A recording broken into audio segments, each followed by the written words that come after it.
Welcome to Mansa Computers. We're a custom PC building company. We make custom PC building simple, so leave the hard part to us. We do repairs and upgrades too. Our turnaround is within 1 to 3 days. Kelvin, when did this PC come in? Today. And when is it going out? Tonight. On rare occasions, if you require more time, we will loan you a working component to minimize your computer's downtime. We use brands that you know and love, and if you like other brands, we can order them in too, based on availability of course. No shortcuts are taken during the build process, and every PC is stress tested to make sure they're stable before we send them out to you. We have free delivery island-wide, unless you live in Pulau Ubin. All new PCs come with 3-year warranty and free first-year on-site service. This means we'll go to your place to fix the issue. We have over 1,000 5-star reviews on Facebook and Google for 5 years straight. If you're shy and don't want to come down, you can visit our website where you can browse through a whole list of components, and you can even direct WhatsApp message one of our teammates if you have any inquiries. And if you like a face-to-face quote, we're open 7 days a week from 11 AM to 6 PM. So remember, getting a custom PC is so easy. We're just a message away.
Welcome to Mansa Computers.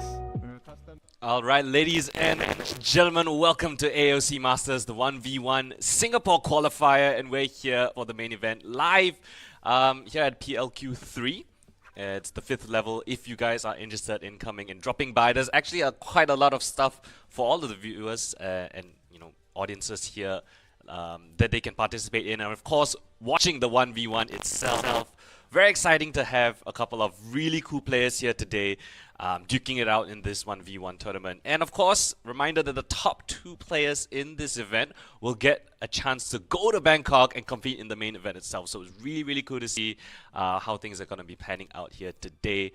But yeah, huge shout out to AOC for organizing all of this, and of course all of our partners as well. Let me just double check. APOL as well as Mensa. Yeah, shout out to them for making all of this possible. But yeah, very excited to get things started. To kick off the day, we have First Love up against Chrysania. And it's going to be on the map of Split, if I'm not mistaken. Let me just double check. Yes, it's going to be Split, the mid portion of the map. So a map that a lot of people are going to be familiar with. It's been in the map pool for quite a long time. And now they're going to be digging out on the mid portion. So it's a new map. It's a new area. Where our contestants have not played before. So very excited to see what kind of agents are going to be picked in. Of course, there has been a couple of changes to the agent bans. We got Sage, Deadlock, ISO, all going to be banned out. Sorry, oh yeah, Vice, of course. The new agent, which, it can be pretty difficult for players to adapt early on. So we're just going to keep Vice out of the agent to be available for the players for the time being. And we're going to see what agents they're going to be picking in. I saw a lot of creativity in the earlier online stages, right? There were different agents being picked up. We saw Cyphers, we saw Jets, Neons coming in as well. So many different variations. But we're going to have to see how these two players like to duke it out. And I think for everyone in the scene, I think these two players, very well known. I mean, they have multiple accolades.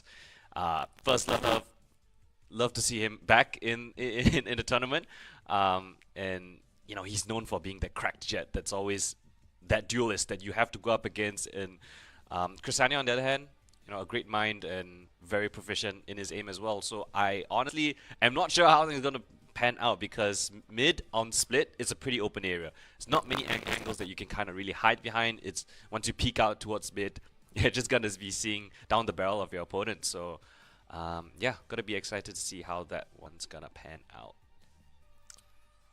But yeah. Oh yeah, reminder that we have a couple of booths available for all of our audiences that are live here at the event. Let me just double check. Yeah, so if you want, you can go and check out the PS5 booths, and there are actually community prizes that you can win. So there are mice, keyboards, headsets that are available. So do head over to the PS5 station, play the games there in that station, and you can stand a chance to win those prizes.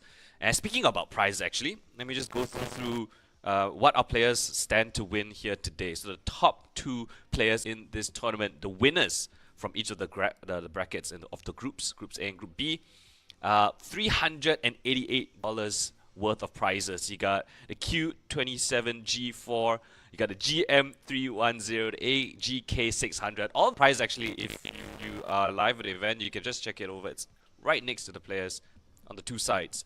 So the peripherals are already there for you guys to check out. Runner-ups are actually going to be able to win prizes as well. So whoever wins this match here, the opening game, you are already guaranteed a top 4 placement. So you'd love to see that $188 worth of prizes to be won. And yeah, it's going to be pretty interesting. We've got snacks and buffets with snack buffet refreshments as well. So if you guys are being a little bit hungry later on, do check out that booth. And yeah, we have booths from brands like Mensa and APOL as well. So do check out those brands who has made this all possible. Huge shout out to them. Huge thanks that we're able to be here at PLQ3 level 5. So if anyone's still at home, you want to come down and check it out, do head over ASAP. We are here live until about 6 p.m. until the games are concluded. So very exciting to see. And I think we have our players getting ready to go into Split. So agent select should be on the cards pretty soon, as yeah, we jump straight into the match. Oh, small little delay right there, but no worries. We got the agent select on screen. I would say who has picked who, because I don't think they can see themselves, so we'll let it simmer for a little bit. But yeah, we have First Love versus Chrysania. Chrysania going to be taking on the attacking side first. So a little bit of tactical decisions to be made, right? Do you want to go for a little bit more of an aggressive agent when you're starting on attacking side?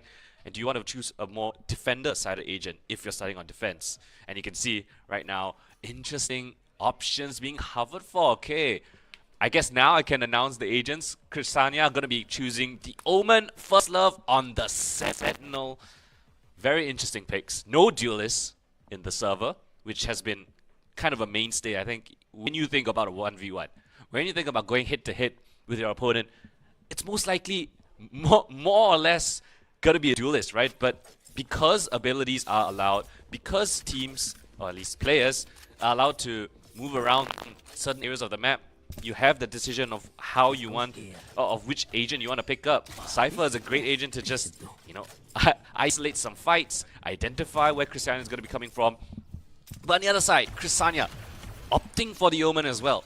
He has the paranoia, he has the dark covers, he even has the teleport if he wishes to do so. But the pistol round, you know, both teams, or I keep saying teams, but it's actually just one player on each. Yeah, so each player, you don't have the best utilities that you could have in the very first round. It is swift play format, so first round still going to be pistol. Chrysania opting for the 6th shooter, and the other side, First Love with his utility spots out a couple of creeping legs. Chrysania gonna be spotted out as well, and First Love activating the cage. Chrysania just gonna be playing it patient. You got all the time in the world. His dark cover's gonna be fading soon, and he's trying to isolate these fights, creeping in bit by bit. They have to fight eventually. Ooh, and he spotted out the tripwire, broken up as well. Now spots out where First Love's gonna be, but he just pounces on that contact, and First Love to get that first round on the board. Alright, so now going into the second round, again, decisions to be made. You got different weapons that you could buy. Right? It is swift play. There are a lot of weapons that are available on the second round already. And despite, you know, Chrysania losing, he still has quite a bit of cash that he can work around with. So difficult to break the defense of First Love. I mean, now in the second round, First Love has so much utility that he can just lay down towards mid. Chrysania, I think for a little bit more of a close range approach, shall I say. Dark cover comes in, Cypher Cage being popped up by First Love, and again, he's back on the camera, going to be tagging out Chrysania. He knows exactly where he's going to be coming from. Laying down the law with the Outlaw. Easy as you like. Not even a headshot's going to be needed, but a headshot still found regardless. 2-0 up for First Love. He's still gonna be, I guess, opting to keep the weapon that he brought in the previous. So that Outlaw, 140 damage on the body shot. So if Chrysania wants to buy up armor, that is a question, that is a consideration. Money's gonna be flowing for both of these teams now. And full utilities on both sides. Again, same approach. Similar angle, spots out the utilities being thrown down. So Chrysania has a bit of an inkling of where this First Love is going to be playing from. Cypher Cage yet again. Similar approach, a teleport straight into First Love's face. Attempting a little bit of mind games, but kind of outplays himself. Offers himself straight up to First Love, right in his face. And that is 3-0 up. That is a very fast start for First Love to kick things off. The first match of the day. And in a couple of minutes, or at least a couple of rounds, I guess, Chrysania should be able to get his ultimate online. I guess First Love's ultimate is kind of useless because it's a 1v1. Once he gets a kill, there's not many bodies, or at least not many people to reveal if he ults those bodies. Picking back the rifle. And again, the Cypher Cage, just a faint presence. Where could he have gone? Right, with the cross smoke there, he could have rotated over to vent. He could be in mail. Chrysania fakes the teleport. And First Love, unsure of where he could have gotten off to. Has to opt for a bit more of a safer angle. And again, it's going to be rough, right? You got so much Cypher utility. At the very least, Chrysania now has the teleports to bypass those troops without breaking them, but yeah, once it's being broken, Chrysania notes that First Love is towards mid-mill. The spam fire shots coming through from that position. The time ticks down even low. First Love being an absolute rat, playing around the corner, but now he's been spotted out. There's a paranoia available. Chrysania just playing around, jiggling around the close corner, goes for the wide swing, but he's not going to be able to hit the shot. And First Love, yet again, 4-0 scoreline already flawlessly. So, and at the half, we swap sides, so Chrysania now going to be changing over to the defense. There's a little bit more of a high ground advantage here towards Male as well as Levent's position, and we'll have to see. Chrysania doesn't really need to be the aggressive one in this instance, right? First Love is the one to kind of need to take initiative, and as the Cypher, this is so-called his weaker side. But with 4 rounds already in his pocket, he just needs that one single round to put him 1-0 up in the series. Let me find you again. Again, this is the pistol round, so not the best weapons available for both of these teams, both of these players. Dark cover down, actually tags onto Chrysania. Blind fire through the smoke, double cages in, creeping around both of these players, unbeknownst to them, like ships in the night. But Chrysania none the wiser, and that is the conclusion of the very first map already. A flawless streak of 5 for First Love on that Cypher will secure him a 1-0 scoreline in the series. Okay, yeah, look at, the scoreboard. 5-0, there's not too much you can really talk about it, but yeah. A bit difficult for Chrysania. He tried his very best, but discussions on whether Chrysania wants to stick with this agent, with Omen, because it's frankly been a very one-sided affair. I don't know if he has a different game plan in store, but he might need to choose it, because if First Love goes back to that Cypher, it's going to be real difficult. First Love has definitely got his number.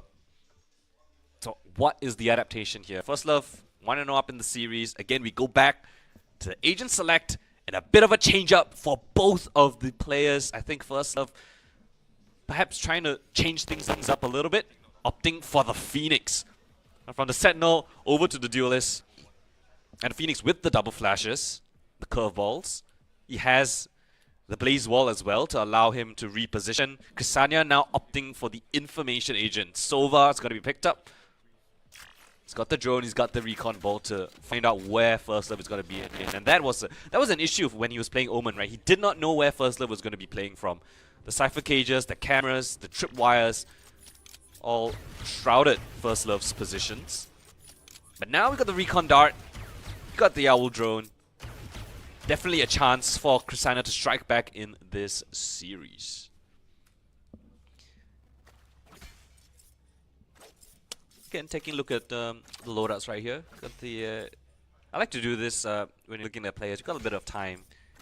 You kind of look at the skins that they've purchased up. So we got the, I like to call it the banana karambit on First Love. As the barriers drop, First Love here yet again, opting for a bit more of utility than firepower. Curveball in, Chrysania watching the angle, tags onto Chrysania. And the hot hands comes through, the jump peek in, damage on the First Love as well.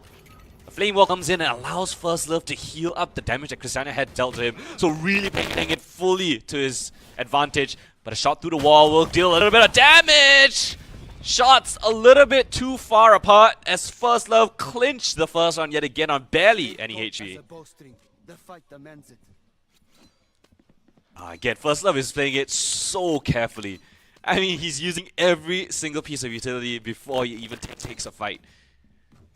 Really wants that, I guess, first place prize. That slot towards Bangkok. A paid trip as well, so not too shabby. You get to go play a tournament in Bangkok, you get your flights paid for, get to explore the area as well a little bit, but job's not done just yet. Outlaw purchased up for First Love, down the barrel, spots out where Chrysania's coming from, 1 shot, 2 shots down, and the reload has to be called for. Running straight into Lion's Den, Chrysania with the close range stinger will finally put his very first round on the board. The winds shift in our favor. Alright. Krisaria now coming alive a little bit. Jiggling out the shots of First Love, which is brilliantly done. And because it's a swift play game mode, right, you have a lot of money that you can work around. The economy shouldn't be a question. Most of the times, you should be able to get a gun purchase up regardless if you won or lost. So rifles on both of these players now. I will say First Love's run it back ultimate is slightly better in the long run as well. So we'll see if that comes into play. Jiggling out. Krisaria again opting for the same angle. Now both spotted out each other. Krisaria closing up the distance. Flash comes through. Shock dart in for a little bit of chip damage. It's jiggling around the corners. Oh, it's a real standoff. A Mexican standoff. Forced into the open is Krisaria. And First Love. Easy headshot coming in from him. Last round in the half. Fine round the half. Well, I did, well, to be fair, yeah, I did mention the ultimates.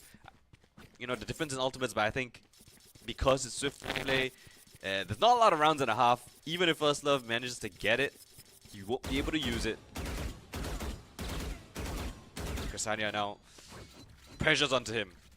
I mean, he needs to put at least one more round on the board to give himself a chance here because First Love has been looking real sharp today. He's got a boatload of weapons as well. First Love really min-maxing things. Saw the shock dart, expects him there. The body shot is hit, but Krisaria answers in return with an instant headshot.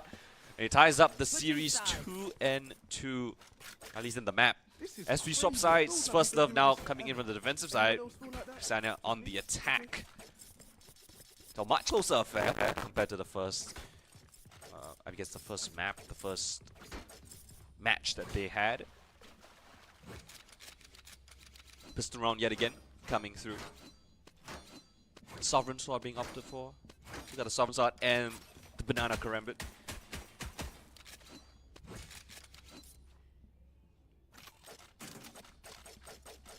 Different weapons being decided for 5 First Love. There's a couple of options that you could use. I mean, considering that he is that Phoenix, right? He can close up the ranges pretty effectively. He's got those flashes to get him an advantageous fight, but Krisaria, I think, expecting it. Jiggle Peak comes through, the shock dart to force First Love a little bit further back. Hot hands answered in return. And the jump peak still coming in from First Love. Not giving Krisaria any chance, and look at the weapon that he has purchased up as well for First Love. Damage to the walls, nicely done. Answer back the shock dart. Should be landing pretty flush. Flash comes through, but Krisaria dodges it. Evading First Love. Damage already done, but First Love still gets the kill. The frenzy close range baits Krisaria into the close range fight, and that is where he is slightly more favored. 3 rounds on the board for First Love. 5 is the magic number that's required. Recon dart for the hands of Krisaria. Money not in the best places as well. Has an option to buy up. Yes, he will. Track them down. Spec down the side for First Love. Economy still favoring him just a little bit. Coming down to the tail end, a predictive hot hands, expecting Krisaria to come in from that position. The Blaze Wall just to feign where First Love could have crept up to. It's denied Krisaria a lot of information. Recon dart, answer in return just to clear our vents. And it is true. No one there, no one marked for. Now they both should know where each other are gonna be coming from. It's just a matter of fights. It's just a matter of frags. A flash comes in, it's perfectly placed. And First Love with the sidestep still gets that kill, pushes it to Krisaria. And that is 4 on the board. 1 round away from First Love securing a top 4 placement. At the very minimum, a 2nd place position in the tournament, and that will guarantee him prizes, right? Part of the prize pool. The guns are out, rifles in their hands, and it's duo bus. Everyone has all the utility that they would want. And Krisaria backs up against the wall. He needs this win in the series. to give himself a standing chance in this matchup to stay in the tournament, or he goes home after this. Again, the Blaze Wall shrouding where First Love could have played from. And the Recon Dart, again, just to clear things out. The flash comes in! First Love has never played that angle before. And that is the trump card, the final play to catch him unawares. And that is 5 on the board for First Love. That's 2-0 in the series. First Love will advance to the next stage of the tournament. Again, looking at the recap of the rounds, 5 and 2. Ksenia answering back with a little bit more feistiness in that map, but I think First Love with that aggressive Phoenix is really, it looks like he kind of even had a little bit of practice in 1v1s on that map, so great job coming in from First Love to secure himself that win.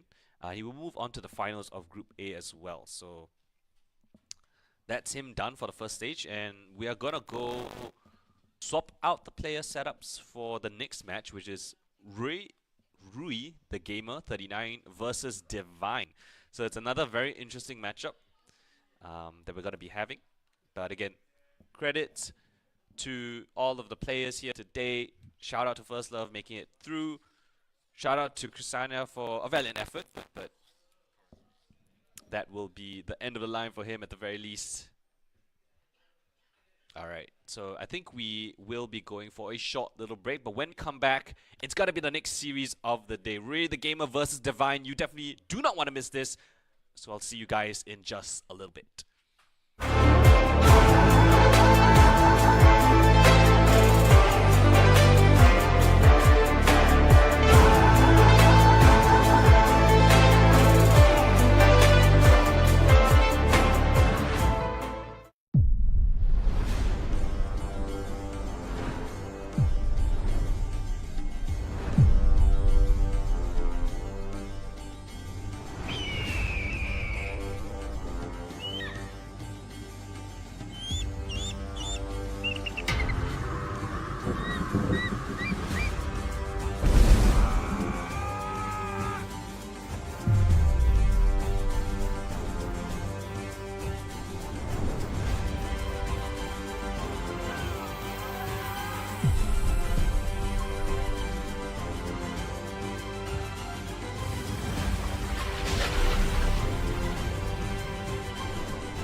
Welcome to Mansa Computers. We're a custom PC building company. We make custom PC building simple, so leave the hard part to us. We do repairs and upgrades too. Our turnaround is within 1 to 3 days. Kelvin, when did this PC come in? Today. And when is it going out? Tonight. On rare occasions, if you require more time, we will loan you a working component to minimize your computer's downtime. We use brands that you know and love, and if you like other brands, we can order them in too, based on availability of course. No shortcuts are taken during the build process, and every PC is stress tested to make sure they're stable before we send them out to you. We have free delivery island-wide, unless you live in Pulau Ubin. All new PCs come with 3-year warranty and free first-year on-site service. This means we'll go to your place to fix the issue. We have over 1,000 5-star reviews on Facebook and Google for 5 years straight. If you're shy and don't want to come down, you can visit our website where you can browse through a whole list of components, and you can even direct WhatsApp message one of our teammates if you have any inquiries. And if you like a face-to-face quote, we're open 7 days a week from 11 AM to 6 PM. So remember, getting a custom PC is so easy. We're just a message away.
Alright, ladies and gentlemen, welcome back to AOC Masters, our 1v1 tournament, where we are gonna be crowning our top 2 from Singapore to push them into that Bangkok main event. Yeah, my name's Colden, and we're back for the second round of matches. We just witnessed the conclusion of First Love versus Chrysania. First Love taking that series 2-0 and will punch himself into that finals of Group A. And to determine who his opponent is gonna be, it's gonna come down between these two players we have getting ready in the server, preparing for their matchup as well. It's Rui the Gamer versus Divine. And yeah, two very interesting players because for those in the scene, I think very well versed with who Divine is.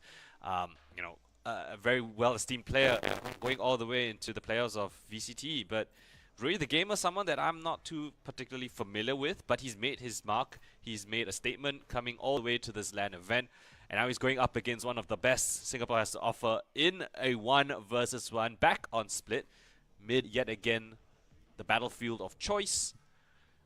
And the agents have been locked in. Rui starting on the defending side, Divine on the attack, and Rui opting for the Neon. Well, Divine chooses Wing, it's not Wingman, but chooses Gecko instead.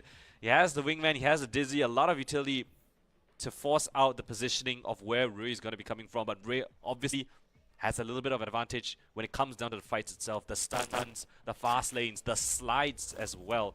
Amazing utility available. We'll have to see how this one pans out. We saw how First Love really abused how strong Cypher was going to be and how calculative he was with the Phoenix. But how do these two players want to take it, right? There's a lot of different approaches. Divine opting for the bit of utility, which is what his agent is best known for. But on the other side, Rui, he has the double slice available as that Neon. Really, really strong utility to take those fights. If you can abuse the accuracy of those slides, you know, it could be a very long day for Divine. But we'll have to see in just a few moments. Go. Frenzy versus the Ghost. And again, similar to the first matchup, we saw slow approaches. Jiggle comes through. Both seeing each other. And Divine, tap. Easy as you like. Those his patented shots. Very calm aim. And Rui perhaps getting a little bit ahead of himself. No utility used out. A wide swing with the Frenzy was definitely not ideal in that situation. So Divine will absolutely punish him for that.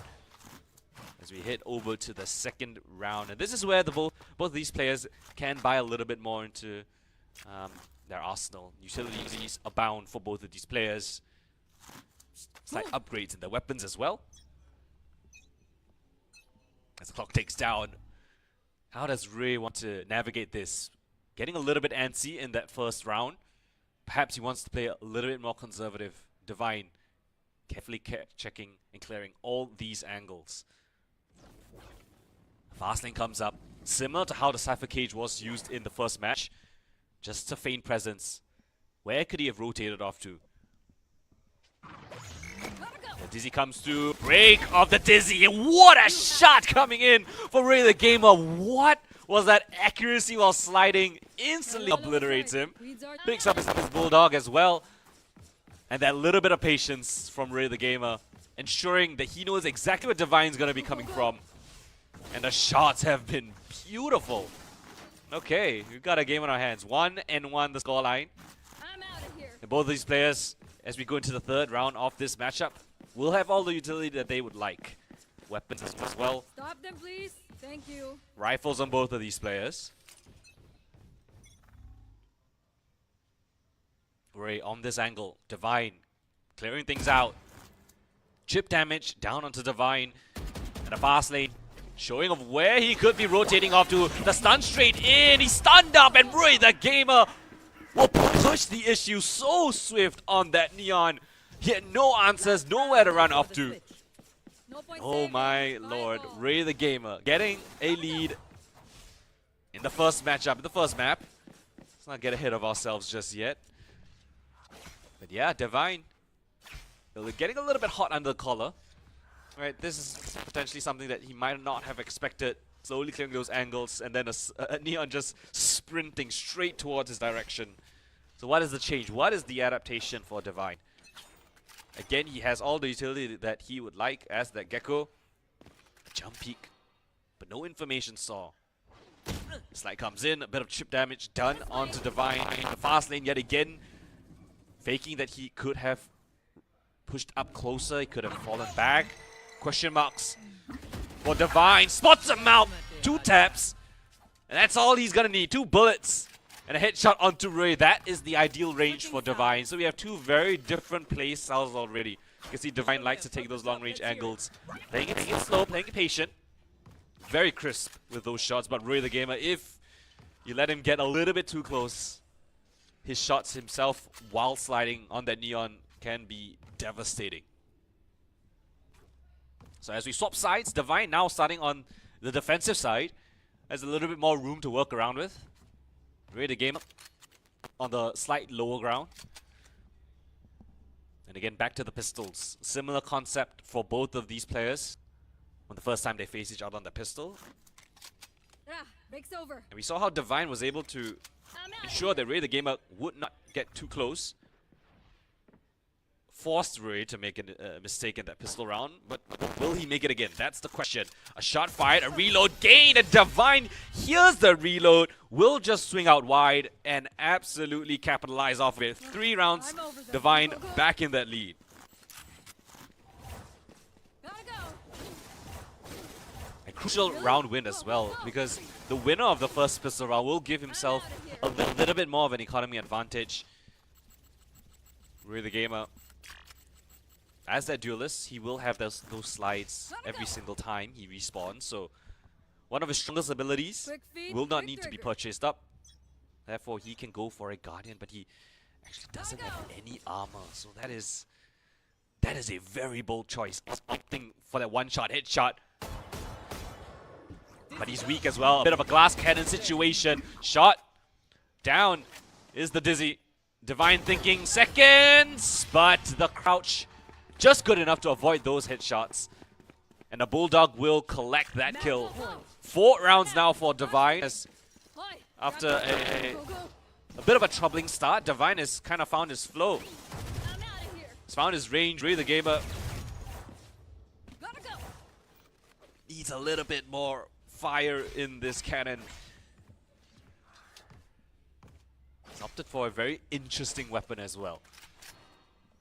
Let's see how that one's gonna pan out, especially up against Divine, who will absolutely capitalize if you spend a millisecond too long to kill him. Dizzy fire down, and Ray the Gamer expects the Dizzy, and that is why he purchased up that Odin to instantly spray transfer to catch Divine on that swing. Amazingly done. And that ties up, or at least it brings the scoreline, the difference down to 1, 3 to 4, and another change up in weaponry opted for. This time it's on Divine's side. An interesting adaptation. We've known that he can be super sharp with that rifle, so let's see if he can make this slightly larger weapon work. Again, both of these players opting for different approaches. Ray with his own little scoped weapon. The run around, spotted out. Now he knows there's an operator in play. Both of these players, how do they want to navigate this? Shot fired off. The Outlaw picks up Odin. The fast lane down. Divine's standing straight in his face, but Divine still hits the flick.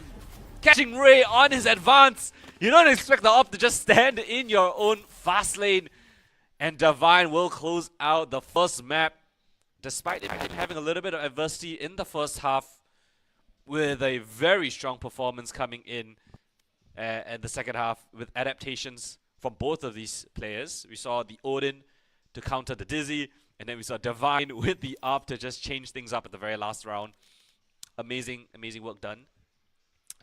But yeah, we're going to go in for the second round of Split. So 1-0 up is Divine. He needs at least one more to secure himself a victory in this best of 3. And again, both of these players, they have opportunities to change up their agents. They saw how the Neon fared up against the Gecko. Will Divine stick to that Gecko? Will Ray stick to the Neon? Or does he think that a different agent might be better suited? And a little bit of mind games, right? Will Ray the gamer think that Divine's going to be picking the Gecko because it was successful? Or do you think there's going to be a change up? And you can see different agents potentially on the cards.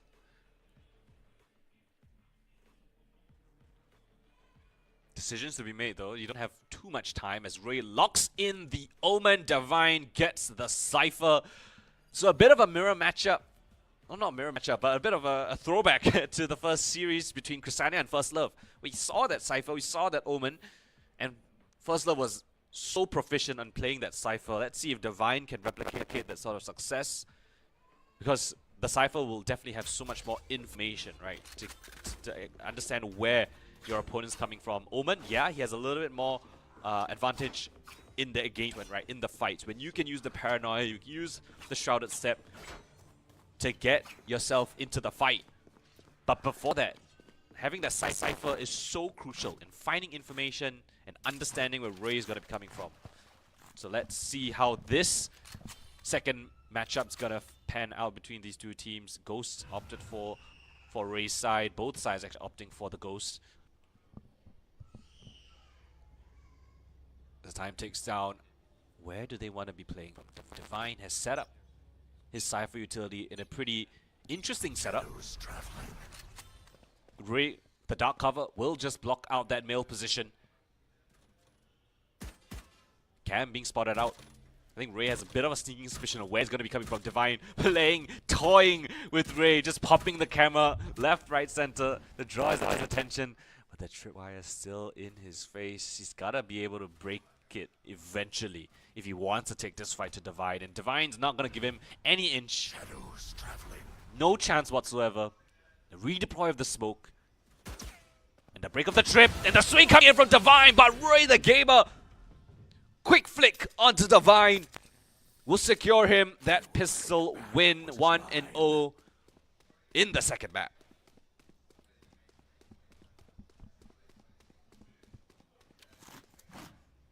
Very interesting change in playstyle, right?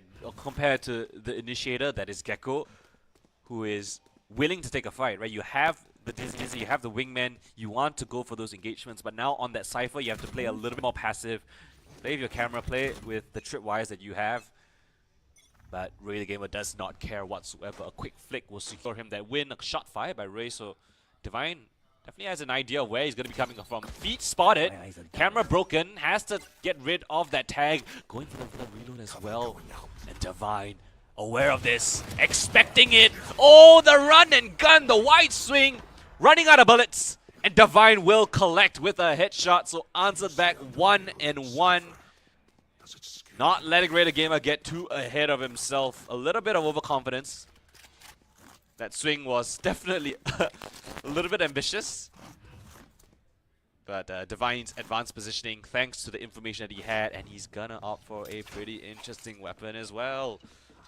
He saw that success in the first matchup. He's gonna go back to his tried and true. And again, similar setup to the first round. Dark cover yet again down towards male. Cam to be popped out, Ray. Difficult for him to get past this, right? He has no information available. Where could the Cypher be playing from? Divine could very well be in vents. Could be in male. He could be right in the open. What a timing peek coming in from Divine, expecting Ray to be in that corner. And he just marks that angle perfectly so. 2-1 now for Divine. His change-ups in his playstyle, in how he likes to take those fights, has been very nice to watch. And he's still going to be sticking with that very strong weapon of his. And Ray still scratching his head, trying to find an answer. Despite him getting that pistol win, right? It was still a bit of a flick shot, a bit of a so-called lucky situation. You can see in the broader scheme, right? The game plan of how this 1v1 is being played, Divine definitely has his number. Interesting dark cover on top of the boxes. Could have teleported up there, but Divine's not going to test it. And his own smoke. Ray smoking out the peak for Divine. Hoping to isolate those angles. Find a little bit more map control. Clear out these areas. Oh, Divine apparently a little bit too far, but it doesn't even matter. He just walks straight into the angle that Ray was holding. The crosshair placement was exactly where he's going to be coming from, but the shot's still slightly faster for Divine. 3-1 in this matchup, and the operator has been very successful for him. One shot is all he requires, and he's finding that success. Swapping of the sides now. Divine going back to the pistols for both of these players. And a pistol win very much required for Rui. He did win out that first pistol, but it was a bit of a dangerous situation, a bit of a flick shot coming in. But now they swap sides. Divine needs to be the one that's a little bit more aggressive. So we'll see how the Cypher tends to fare in that situation. The Cypher came out, but no information guarded. And he's gonna play the clock. He's gonna be super patient with it. Oh, a little bit too far out. Ray's been spotted out in the open, but he's just standing and fighting. Gets rid of the tag. The Cypher Cage comes in, and so does the dark cover, feigning of where he could be coming from. And Ray around the corner, clearing out all his angles. And Divine on the other side. A re-smoke coming in, the dark cover. Divine aware of things, the jumping right click's gonna do him in. Straight into his face, expecting Ray to be in that male corner. Match point. Understanding that the smoke there was a high tell of where Ray could be playing from. Knowing that he could not have been towards vents because of the Cypher tag. And then again, that is the information advantage given to the player with it. The Cypher with the Cypher cam. So good at finding out where they're going to be playing from. And yeah, Ray has fantastic mechanics, but I feel like this matchup, it's a battle of the brains. And Divine has been winning this out, this battle out pretty convincingly. Cypher cam yet again being popped up, but Ray, I think he saw where that cam was coming from.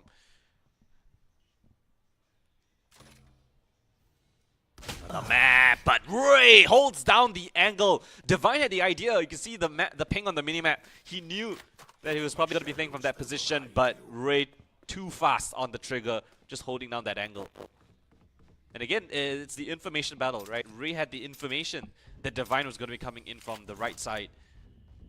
And super confident in his aim. Just going to take that heads-up fight any day of the week.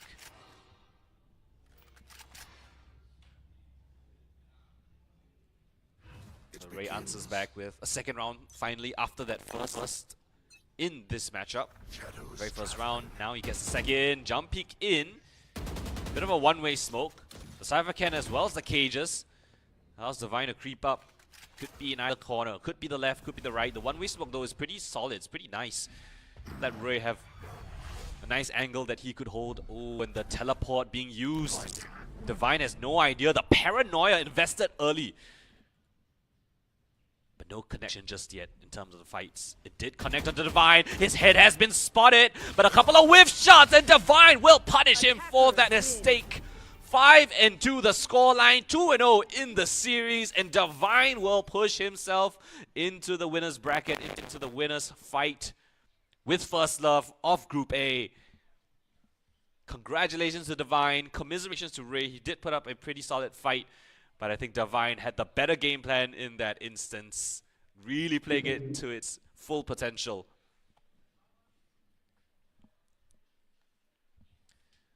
All right, I think that is the conclusion for Group A, and yeah, so pretty exciting to see. Oh, the camera. Oh, Aegon by AOC, ladies and gentlemen.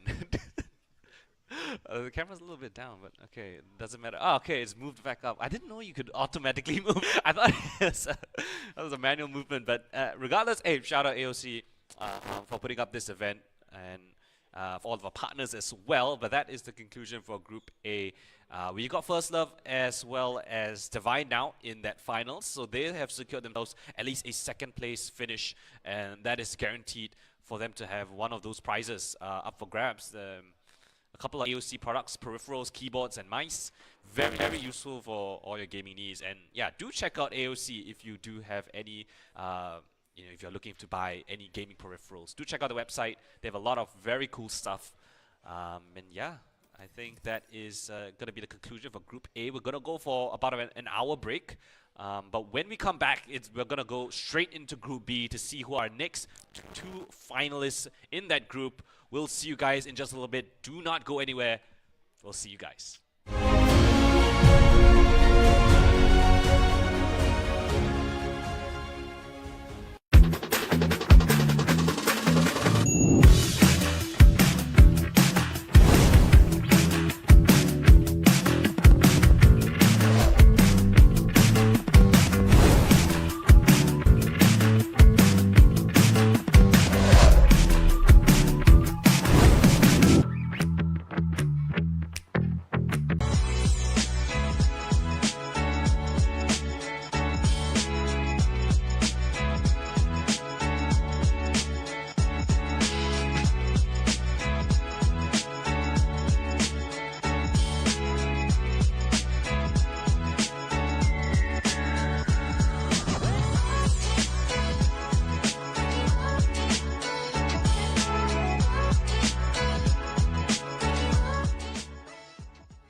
Welcome to Mansa Computers. We're a custom PC building company. We make custom PC building simple, so leave the hard part to us. We do repairs and upgrades too. Our turnaround is within 1 to 3 days. Kelvin, when did this PC come in? Today. And when is it going out? Tonight. On rare occasions, if you require more time, we will loan you a working component to minimize your computer's downtime. We use brands that you know and love, and if you like other brands, we can order them in too, based on availability of course. No shortcuts are taken during the build process, and every PC is stress tested to make sure they're stable before we send them out to you. We have free delivery island-wide, unless you live in Pulau Ubin. All new PCs come with 3-year warranty and free first-year on-site service. This means we'll go to your place to fix the issue. We have over 1,000 5-star reviews on Facebook and Google for 5 years straight. If you're shy and don't want to come down, you can visit our website where you can browse through a whole list of components, and you can even direct WhatsApp message one of our teammates if you have any inquiries. And if you like a face-to-face quote, we're open 7 days a week from 11 AM to 6 PM. So remember, getting a custom PC is so easy. We're just a message away.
Welcome to Mansa Computers. We're a custom PC building company. We make custom PC building simple, so leave the hard part to us. We do repairs and upgrades too. Our turnaround is within 1 to 3 days. Kelvin, when did this PC come in? Today. And when is it going out? Tonight. On rare occasions, if you require more time, we will loan you a working component to minimize your computer's downtime. We use brands that you know and love, and if you like other brands, we can order them in too, based on availability of course. No shortcuts are taken during the build process, and every PC is stress tested to make sure they're stable before I send them out to you. We have free delivery island-wide, unless you live in Pulau Ubin. All new PCs come with 3-year warranty and free first-year on-site service. This means we'll go to your place to fix the issue. We have over 1,000 5-star reviews on Facebook and Google for 5 years straight. If you're shy and don't want to come down, you can visit our website where you can browse through a whole list of components, and you can even direct WhatsApp message one of our teammates if you have any inquiries. And if you like a face-to-face quote, we're open 7 days a week from 11 AM to 6 PM. So remember, getting a custom PC is so easy.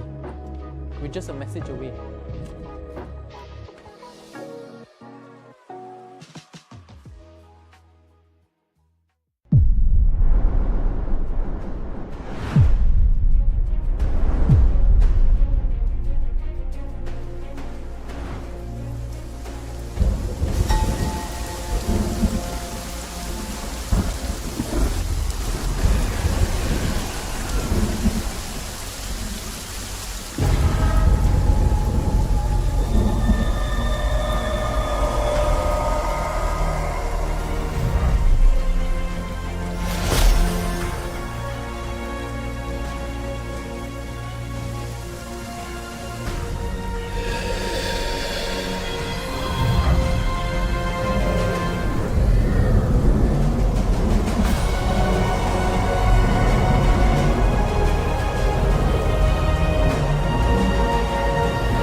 Welcome to Mansa Computers.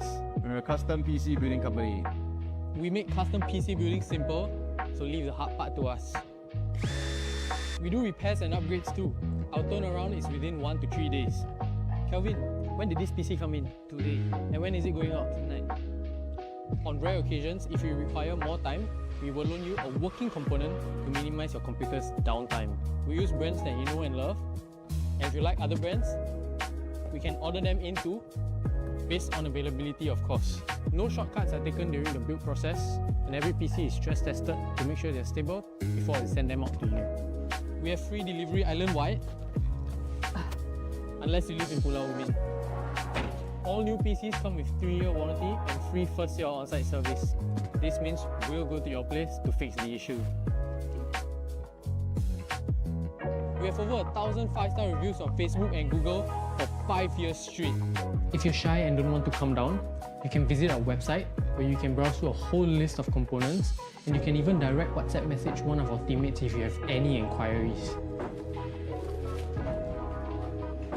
And if you like a face-to-face quote, we're open 7 days a week from 11 AM to 6 PM. So remember, getting a custom PC is so easy. We're just a message away.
Welcome to Mansa Computers.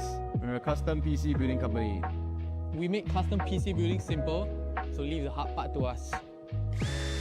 We do repairs and upgrades too. Our turnaround is within 1 to 3 days. Kelvin, when did this PC come in? Today. And when is it going out? Tonight. On rare occasions, if you require more time, we will loan you a working component to minimize your computer's downtime. We use brands that you know and love, and if you like other brands, we can order them in too, based on availability of course. No shortcuts are taken during the build process, and every PC is stress tested to make sure they're stable before we send them out to you. We have free delivery island-wide, unless you live in Pulau Ubin. All new PCs come with 3-year warranty and free first-year on-site service. This means we'll go to your place to fix the issue. We have over 1,000 5-star reviews on Facebook and Google for 5 years straight.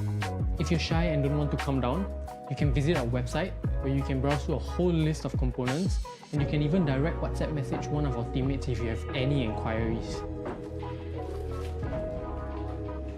And if you like a face-to-face quote, we're open 7 days a week from 11 AM to 6 PM. So remember, getting a custom PC is so easy. We're just a message away.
Welcome to Mansa Computers.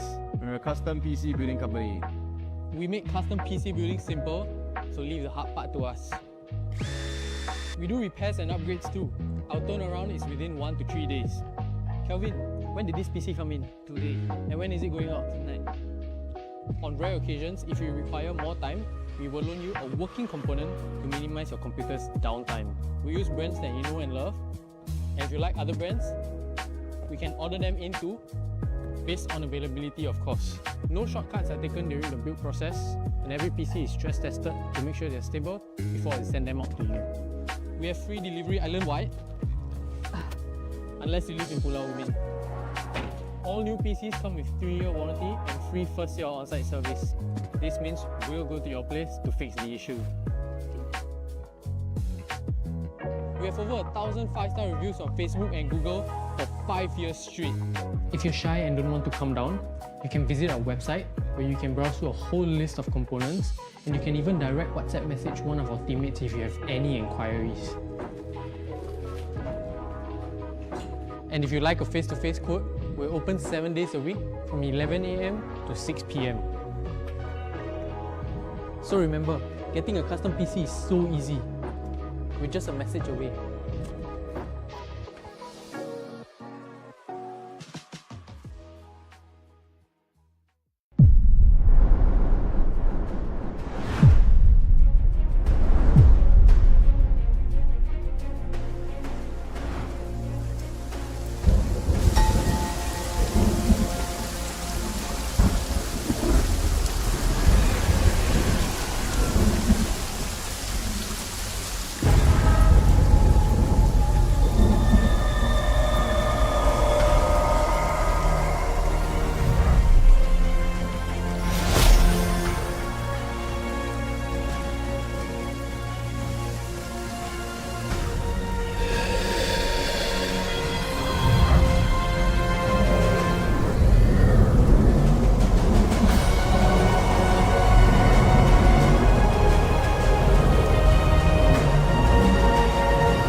Alright, ladies and gentlemen, welcome back to AOC Masters, the 1v1 Singapore qualifier. We are underway with a couple more matches here for the rest of the day. We've concluded Group A, or at least the first round of matches. We've had First Love as well as, if I'm not mistaken,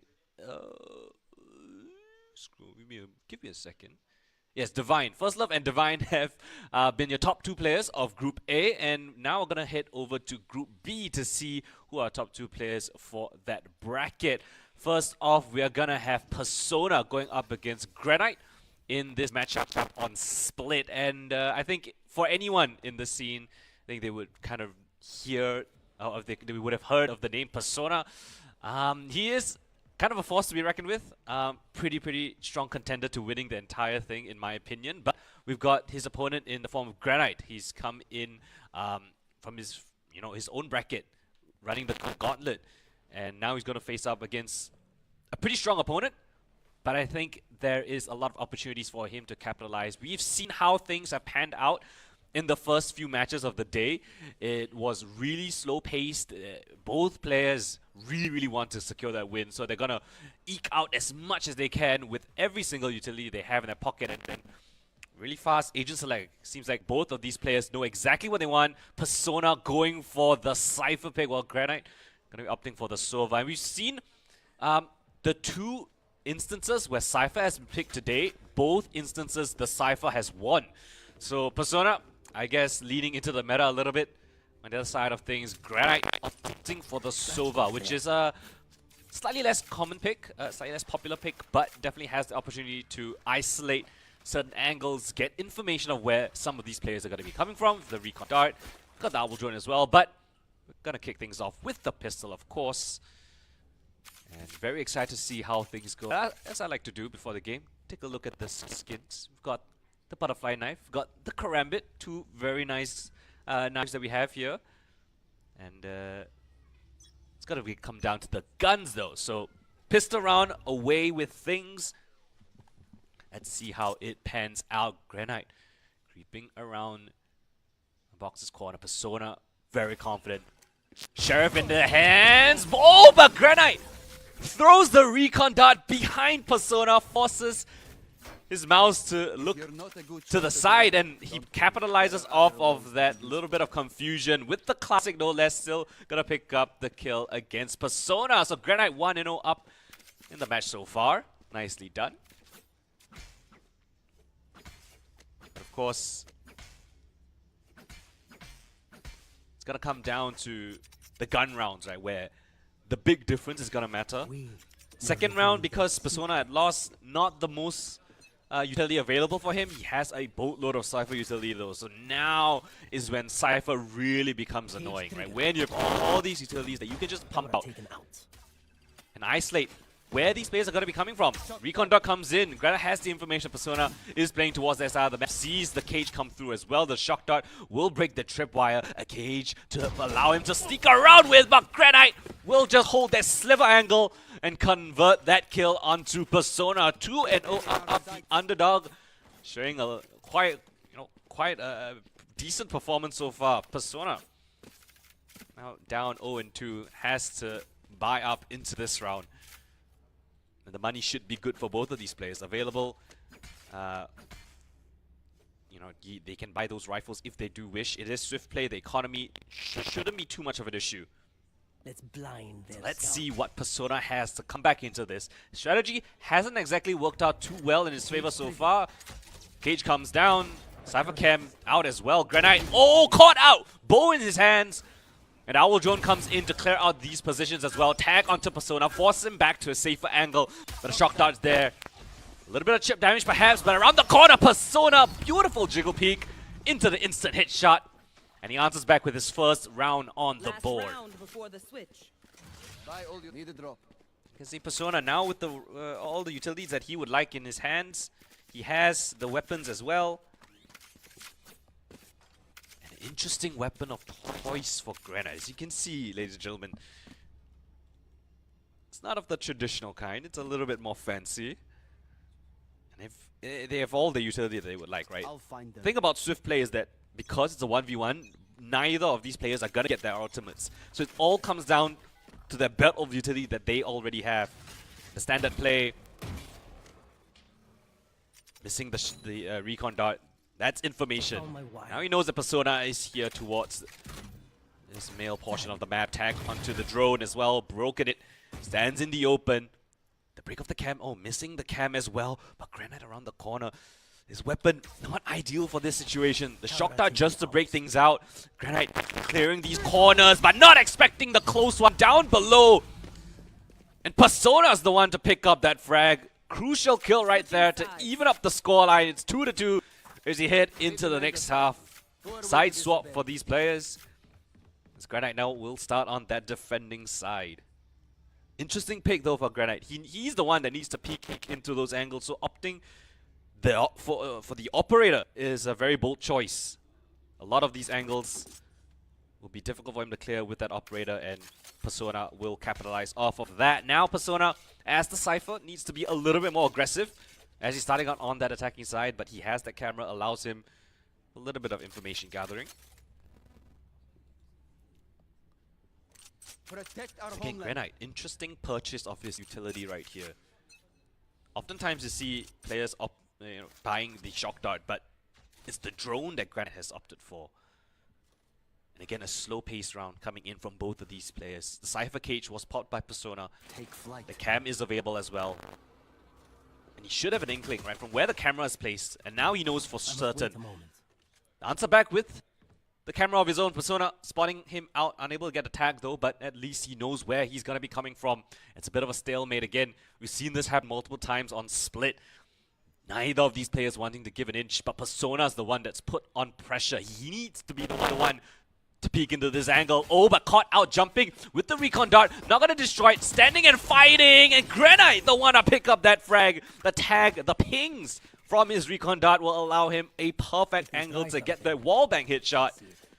And that is Granite 3-2 up in the series. Something that I did not expect whatsoever. And Persona, he has so many accolades in terms of professional experience. Granite, though, on the other hand, showing that even though you are the underdog, you definitely have a chance to answer back if you have those well-placed utility. You play your positioning right. You can definitely give them a run for their money. Ready. Second round in, and both of these players, well, they have similar mindsets. Again, the cage to feign that he could have crept out. The Cypher Cam for information gathering as well. Granite not giving an inch at all. Very patient in his approach. And it's a bit of a stalemate yet again. Both of these players unwilling to give anything away. Recon Dart finally gets shot out. And Persona knows exactly where he's going to be coming from. The counter with the Cypher Cam and allows him to find the angle first. And so forces Granite to peek into his scope. I find them. And because these players don't have full armor, it's one shot to the body. That's all it's going to take. And we're even up in the scoreline. 3-3, as close as we've had a series thus far. In arguably one of the more one-sided affairs, in my opinion, in terms of rank, in terms of accolades. But in the 1v1, as close as you could get it, 3-3. Magic number is 5. Whoever gets 5 first will win. Unless we find ourselves in an overtime affair. Well, that's yet to be seen though. Oh, misplaced step from Persona will reveal that he's coming in from sewers. Cypher Cam to push Granite a little bit further back, and the Cypher Cage allows him to creep up as well. The drone available, spotting out where Persona's coming from. Now both have information of where they're holding. But again, onus is on Persona. He needs to make the play. A Cypher Cage to deny Granite information. A shock dart in return. No advances just yet. A jump up. The bow is out. Spotting him out. And Persona catches him unawares. Not expecting for Persona to have crept up, jumped up from the boxes. And Persona, the first one to find match point. 4-3. Magic number 5. One more to go. And now Granite backs up against the wall. He was the one to open things up with a pistol win. Starting out 2-0. But Persona has gone on a 4-1 win streak so far. Not too many changes in terms of the gun strategy from both of these players. Eyes up. But we've got to push it to overtime for Granite. He needs it to secure a win in this first map. Persona just swings out wide. Wow, doesn't even bother with any utility. Damage on the Granite as well. The drone will spot him out. The recon dart misses. More damage on the Granite. And surely it's just one bullet away from death. But Granite with the wide swing absolutely catches Persona off guard. And what a change of tides. 4-4 now. As close as we've had a series today. Are we going to get the spot? We have to go into that overtime affair. The end game essentially just comes down to this round. Whoever wins this gets themselves up 1-0 up in the series. A little bit of a change up. We saw Granite with this approach in that first half didn't really go out in his favor.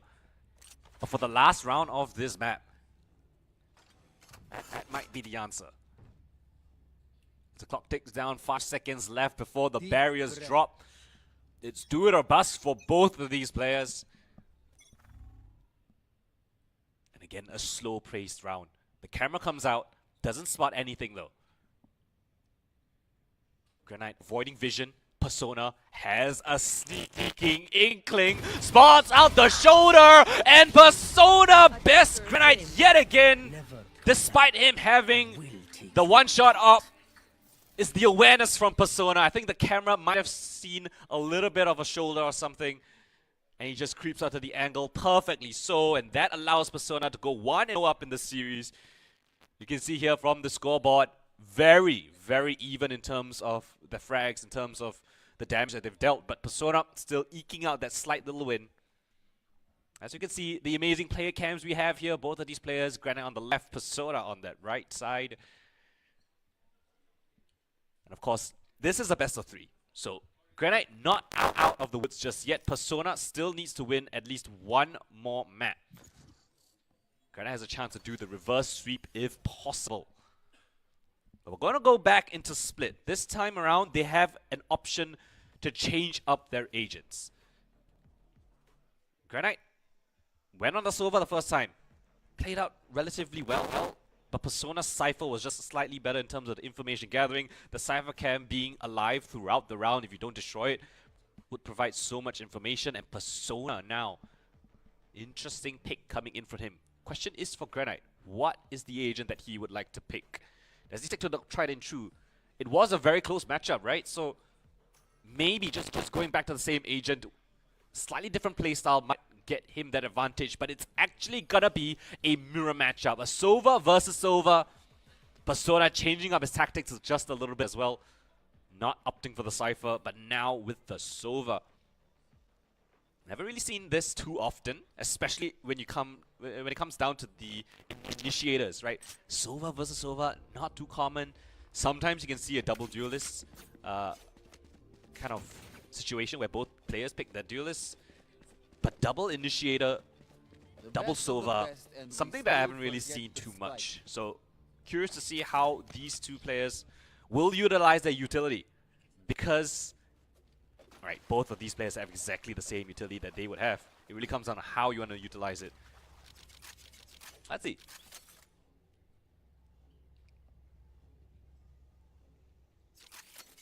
Opting for the more unconventional approach is Persona. This angle is slightly more difficult to get to. Surprise Penguin as well. Perhaps signifying his reaction if he were to win this. But Granite, confident as ever. The ion cannon in his hands, tags down Persona, but it's Persona to land that headshot to convert the first pistol. Straight up 1v1, no utility needed for both of these players. And it goes in the way of Persona for the first. And again, it comes to the second round, and honestly, I think it's the second and third rounds that we actually see the most diversity in terms of the equipment being purchased, in terms of the guns being purchased. You can see different ideas in either of these players. Come into the unknown. Interesting purchase coming in for Granite. Yeah, obviously, he doesn't have as much cash as Persona. He's gonna have to work with a little bit less, but it doesn't mean that he can't hit those shots. What a flick onto Persona. Granite shuts him down again. Not messing around with any utility, just takes up the heads-up fight. And it's a confident one to even up the scoreline. 1-1. I questioned his purchase, right? Maybe he could have opted for a Bulldog, an Outlaw, something of the sort, but just choosing to go with the Sheriff. And Persona acknowledging it. A nice shot, and yeah, it is really, really nice. Beautiful flick. Okay, back in yet again. Rifles in the hands of these players now. The gun rounds are finally coming into fruition, but great! These shots, he looks like a different player now coming into this game. Last round in the half. Every single glimmer of hope that Persona jiggles out, he gets tapped away by Granite. And yeah, now last round for this half. Persona looking to tie up the scoreline. Yet again, Granite, if he gets this win right here, he's one step closer for bringing it to a map number 3. The first map number 3 that we're going to have here today if Granite manages to win this map. And as the time ticks down, the final round of the half, all the weapons that you would like. Finally now, the utilities come in. The Owl Drone will tag onto Granite, but the counter Owl Drone instantly broken by Persona. Recon dart straight in. Stands and fights. Doesn't want to break the dart. And allows Granite to reposition as well. Around the corner, the pre-fire comes in against a similar angle. And it's a similar result. Granite! Exact same positioning despite the early utility that was traded out. And that is his spot. I mean, he looks so confident playing from that position. Maybe a bit of a misplay in terms of agents for Persona. Opting for the Sova, which so far has not really been working out in his favor. The utility has been decent, but he's just not able to find the favorable angle more often than not. Again, 5 is the magic number for Granite. We go to the second half. Both players down back to the pistols. And we've seen a bit of a trend. Granite, in that first half, the beautiful Sheriff shot. Looking to replicate that sort of success right here. Scanning ahead. So now open things up. The nice recon dart is actually going to ping out Granite. Interesting. Double bounce off the recon dart just to buy a little bit of time. But Persona's on the angle already. Granite, unfavorable angle to swing out, but the Pika's advantage might be in his favor if he manages to swing wide. 65 HP. Persona still playing around the corner. Expecting a push, perhaps? Granite. Both players just holding down their angles. As the recon darts slowly recharge back up. Granite put on the pressure to swing first. Eking out a little bit of shoulder given over. Persona dancing with death. Both of these players knowing what's at stake, what's on the line. They don't want to give it away. And finally the recon dart comes up. Persona does not care. Answers back with his own recon dart. Granite's on his angle yet again. But this time on the other side of things. And they know the weight of this. This pistol means a lot. And they're not going to give each other any chances whatsoever. 30 seconds left. Surely is high noon. With the 6 shooters in hand. They look at each other in their face, but Granite caught on the jump up. 19 HP is all he's got to his name. A fresh Persona still standing tall. 15 seconds left. Granite needs to be the one to push the issue. And Persona will easily collect that frag. The most strung out round we've seen so far, but Persona playing it patient. He knows that time will be on his side eventually. Granite forced to go into that angle. And finally, Persona answers back, gets that second on the board, gives himself a little bit more chance in this match.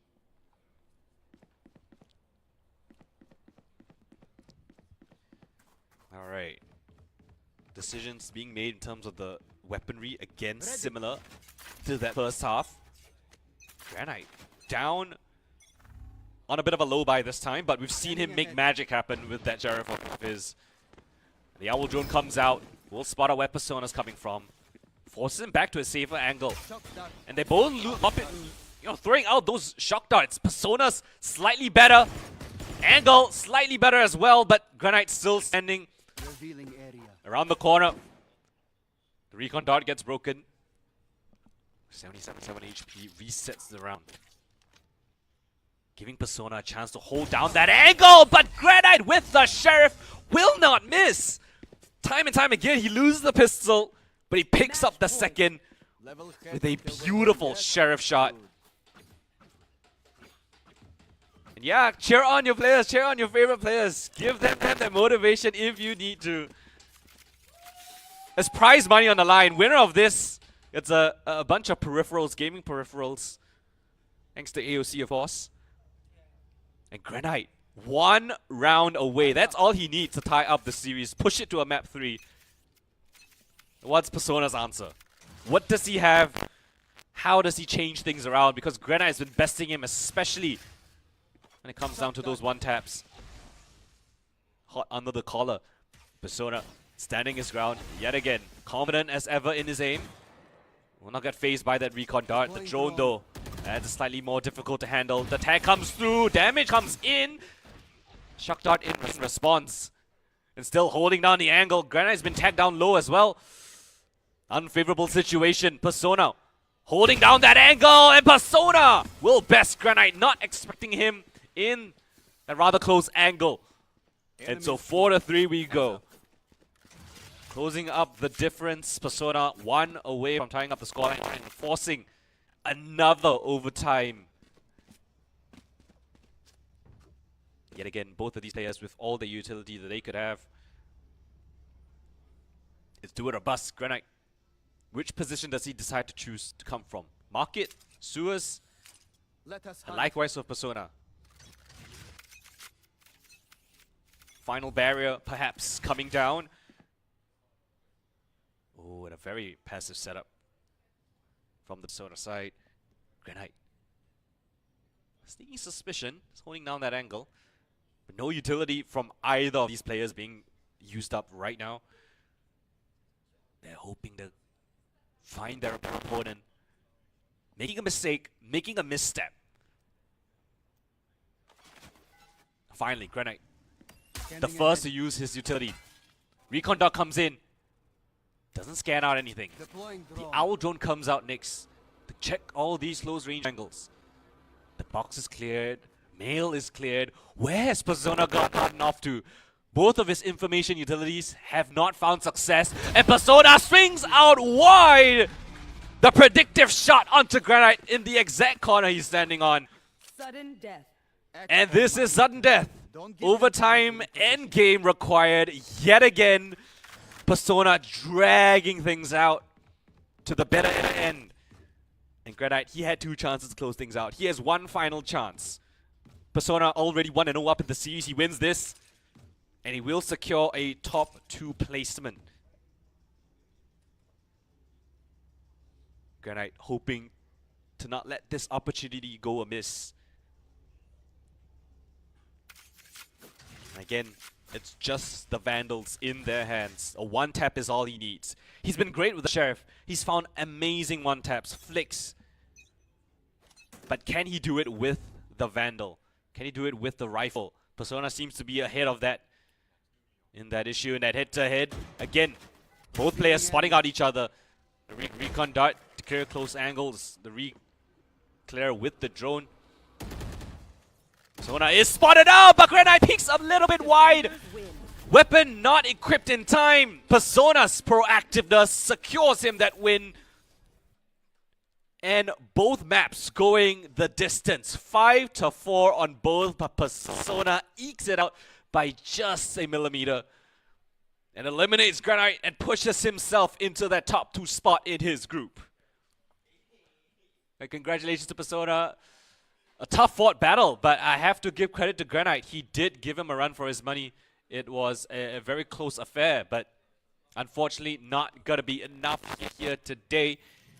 And yeah, that is the conclusion of that series. The closest one we've had so far, actually. So really, really cool to see that Granite gave it to Persona, one of the best aimers that we've had, that we have in Singapore.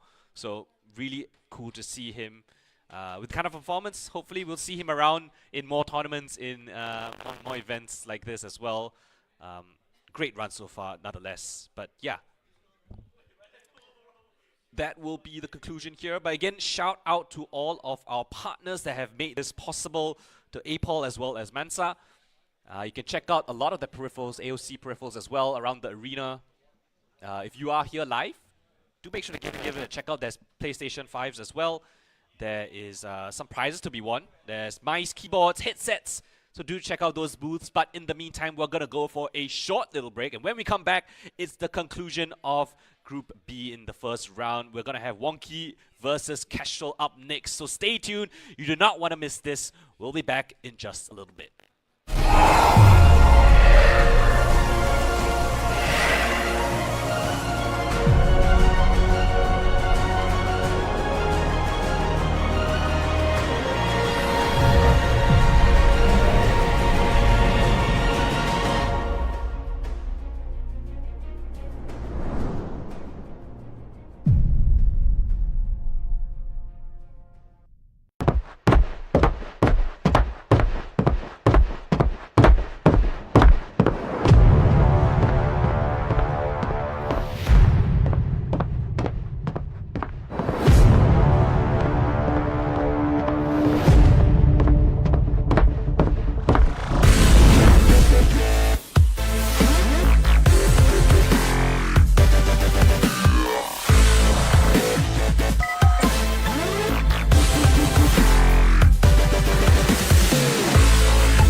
Alright, ladies and gentlemen, welcome back to AOC Masters. The 1v1 Singapore qualifiers are underway, and we have quite the lineup of games that we've concluded today already. First Love versus Chrysania, a bit of a recap, 2-0 in his favor. Really the game of us, Divine. Divine takes that 2-0, and as we just witnessed, Persona up against Granite. Granite definitely gave him a run for his money, but it was still a 2-0 affair. But we're jumping straight into Wonky versus Kestrel. Back on the map of Split, the last one, or the last map of Split we're going to see here today before we move on into the other maps. But yeah, Wonky starting out on the defensive side, Kestrel on the attacking. And into the Agent Select, again, a bit of a mind game situation between these two players. You've seen Cyphers being picked, we've seen Omens, Sova has become pretty common as well with the recon ability. So we'll see if that is an agent that's going to be selected, or will the players have a different sort of game plan in mind. Kestrel's going to lock in that Sova. Wonky going for the fade, so it's an initiator hit-to-hit yet again. But this time, the fade is a little bit of a different agent that we're going to see here today. Haven't seen fade just yet. Should be pretty interesting to see how they play it out. And again, reminder, the winner of this will face Persona in Group B finals. And of course, the winner of that will get a chance to play in Bangkok. Get yourself flown out there. Stand a chance to win a couple of prizes as well. As we get things underway. Kestrel versus Wonky. I think, again, similar to the Persona game, I kind of give that edge to Kestrel, right? He is a name that we've seen in the scene. He's very proficient, and Wonky a little bit more of a wild card. Bit of an underdog situation, but we've seen how Granite was able to take things all the distance. 5-4 all the way into overtime on both of those maps. But here we go. Barriers fall. Kestrel up against Wonky. It's a wide swing from Wonky to open things up. The recon dart next. And both sides using their recon ability, but Wonky swings out wider. And huge cheers coming in from Wonky. He secures that crucial first round. Monsters that fade commands are imitations at best. Again, we saw how Granite was the one to actually kick off, I guess, with a hotter start compared to Persona in that previous matchup, but perhaps imitating that sort of success. Wonky, the one of a bit of an underdog, gonna kick things off with that success in the pistol round. Economy slightly favoring Wonky. He's gonna opt for a bit more of a potent buy, but Kestrel not too shabby either. Thing is, Kestrel has committed quite a bit into this buy, so Scanning ahead. he's not gonna have too much armor to work around with. Recon dart gonna be clearing that advanced position, and Wonky still blocking that angle, but Kestrel instantly takes his head off. Wonky not expecting Kestrel to be playing from such a far distance away. And just like that, Kestrel evens up the scoreline 1-1. A quick answer back. And we've seen it multiple times, even in the last matchup, where the player that won the first round instantly lost the second. Granite was the one with a very fantastic Sheriff headshot. And this time it's Kestrel with the Outlaw headshot. Third round of cards, both players with the weapons that they would desire. Again, it's the recon abilities from both of these players. The Prowlers now come into effect. So strong to find information. Damage onto Kestrel. Tags him a little bit. Bring them down. And the Prowler yet again to clear things out. Forces his crosshair away, but Kestrel recovers just in time. Gets himself that second round. Last round before the switch. And Wonky definitely had the advantage there, right? Kestrel had to break the Prowler as well as flick onto the shot onto Wonky, but fast mechanics afford him that luxury. Wonky's got to be a little bit more, swift on capitalizing those kinds of advantages, because you give players like Kestrel a little bit too much space and he will take it all away. Again, similar setup from both of these players. as we've seen, is sort of the meta right now. Playing it slow at the start. See if your opponent wastes a couple of pieces of utility. Haunt comes in, doesn't tag anyone though. Wonky has no idea where Kestrel could be coming from. Meanwhile, Kestrel now a bit of information of where Wonky's swinging out from. A bit of a readjustment from the spray, and Kestrel will pick up that kill without too much fuss. Switching sides. Watch them Now run Wonky when lit by my sonar. That's when we perhaps needing a little bit of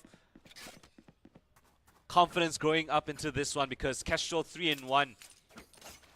Very, very strong start coming in from Kestrel to open up this half. As they switch sides, Wonky will now be coming in from the attacking. Kestrel. 5 is the magic number. You get that, you secure a map win in the series. And we're back onto this pistol round. Again, the attackers have decisions, right? They can either start from market, they can start from sewers. It's a big rotation, so you need to have an idea of where you want to start early on in the round. Kestrel sneaking suspicion that he's going to be coming in from that position. Ooh, fake of the classic shot as well. The recon dart comes in, avoids it. But Wonky has the better angle. Kestrel not expecting the close-up play. In a crucial pistol win despite faking the classic. Picking up the Sheriff. Still not going to be expecting Wonky that up close and personal. Nice conversion from him. We forgot the spike. And now will give himself a chance into this next round. And it's always the second round that's going to be a little bit interesting. Quite diverse in terms of the weapon that they could have. Kestrel with deep breath. the SMG versus the Sheriff on the Wonky side. The jump peaks. Wonky is full belt of utility. The Prowler comes in to clear out Mail. Doesn't spot anyone just yet. Jump peeks in to secure himself a little bit more information. The Haunt gonna clear up the close angle behind the boxes. None to be found. Kestrel's close range weapon, it's not ideal for him to take such a wide range angle. Wonky though. But the Prowler yet again to clear out even deeper. Now he has an awareness. He has an understanding of where Kestrel's gonna be coming from. And it's a nice tap to the head to even up the scoreline. Yet again, it's 3-3. Again, their fear is a trap, and the trap is fresh. A trap indeed. Wonky with the information advantage. Those two Prowlers clearing up close, clearing up the entirety of Mail. Just guaranteed that Kestrel is going to be playing from vents. As you can see, right, everyone in this tournament has incredible aim. Where are they? If you have the idea of where your opponent is going to be coming from, you just got to land that shot, right? And that's exactly what Wonky did. Revealing area. This time around, Kestrel looking to be a little bit more aggressive. Prowler comes back in. Kestrel's up close and personal. Wonky's heard this around the corner, but Kestrel crouches down into that peak. And easy as you like. 4 rounds now found for Kestrel. Match point. 1 more required. Match point for Kestrel And it all turns to secure himself that first win of the map. And again, I mean, Wonky has so much utility available, right? We haven't exactly seen him utilize the C's too much because it is quite difficult, right, to bank off a C's in a 1 versus 1. Ready. It's not the easiest situation, and Kestrel, you can see him have a pretty interesting weapon of choice this time around. There's a backup as well, but Wonky around the corner! Oh, he spots him out!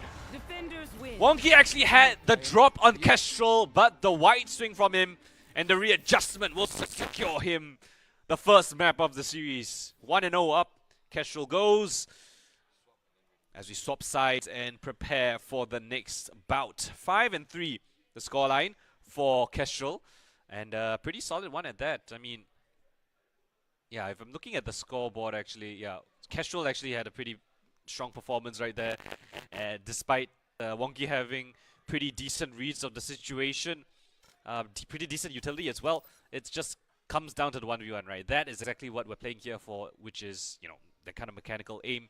So, great job coming in from Kestrel as we prepare our players to go into the second round of split. And again, it depends on what agents these players would like to choose, right? Because they have another round of agent select. Do they want to go back to the Sova? Do they want to go back to the Fae? That is question for these players. Ooh, interesting pick coming in. Kestrel on the other side, opting for the Viper of all things. Interesting. An agent that I didn't really expect to see too much in a 1 versus 1. Wonky, first jet of the day, surprisingly as well. I haven't seen many jets, any at all. So we'll see if Kestrel has something cooking up his sleeve, right? What does he have in mind? How is he gonna operate with that Viper toxic screen? Like where is he gonna put it? He has the orb as well, of course, with the snake bites. The snake bite actually could be quite useful, right? If you can plant it in the right position, puts a bit of vulnerabilities on your opponent. And yeah, it looks like Kestrel is playing real defensive right now. This Viper wall comes down, cuts off multiple corners towards mid, allows him to play in a lot of cheeky angles. We'll see how Wonky wants to navigate this, because as a jet, you don't have as much information gathering utility, right? You don't know where Kestrel's gonna be playing from. Behind a wall, behind the second layer of a wall. You got the snake bite to worry about as well. Instantly puts up the wall. Puts it down yet again. Wonky spotted out. Kestrel pops up the wall. Has to go for the reload though. The up jump just to spot him where he's coming from. But a bit of a misplaced dash perhaps into the wall, into the waiting arms of Kestrel, and he will just easily pick that one up. Get himself that pistol. A bit of nerves perhaps showing, but Guys, come on. really well played from Kestrel right there to just section off the map. Force Wonky into an awkward fight. And collect that frag. So let's see what's Wonky's adaptations. We've always seen the second round be very interesting, right? Variations in weapons. You've got the Sheriff in the hands of Wonky. We've seen how Sheriffs can be so potent in this matchup already. Granite being a prime example, but this time around, similar wall being put. Kestrel has a second layer with his Viper Orb as well, so a lot of utility for Wonky to get through. And even then, once he does, still a snake bite to worry about. Wonky has the information of where he's playing from. The snake bite allows him to reposition, but Kestrel swinging around, being an absolute nuisance. The AD strafe will cost Wonky his life. Difficult to hit as well with that Sheriff of his. 2-0 up, Kestrel in a pretty convincing lead so far. Still in base. But of course, this is swift play, so money should still be in a pretty decent situation for both of these players.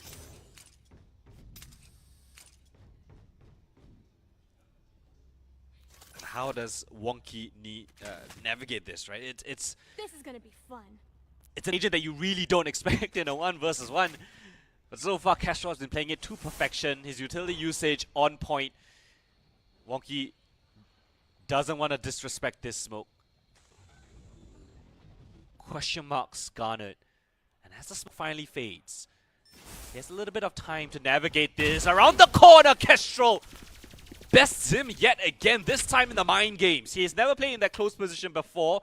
This time, walks down mid silently. And Wonky none the wiser. 3-0 as Kestrel is 1 away from securing a flawless first half. And still Wonky unsure of how to counter this toxic screen. It's been catching him time and time again. And Kestrel more than comfortable, right? He's just gonna play his game. He's just gonna go back to what has been working for him. And it's the pressure onto Wonky. Up in hand, spotted him out! And it's a nice flick to give himself a chance in this series. Switching sides. Puts one on the board, prevents a flawless sweep from Kestrel, No other option. and still Let's go. keeping Kestrel at bay. Number 5 is that magic number. And he still definitely has a chance. Now Kestrel coming in from this attacking side. He's put up an aggressive wall to cut off the vision from Mail as well as Vents.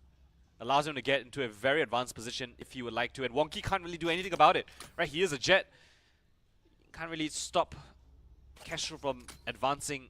The only real thing he has is his body and a dash. Let's see if he can make that happen. I want to see you crawl. As time takes down, the barrier goes down. Kestrel popping up that wall, and Wonky will disrespect it! Takes the fight to Kestrel despite being decayed.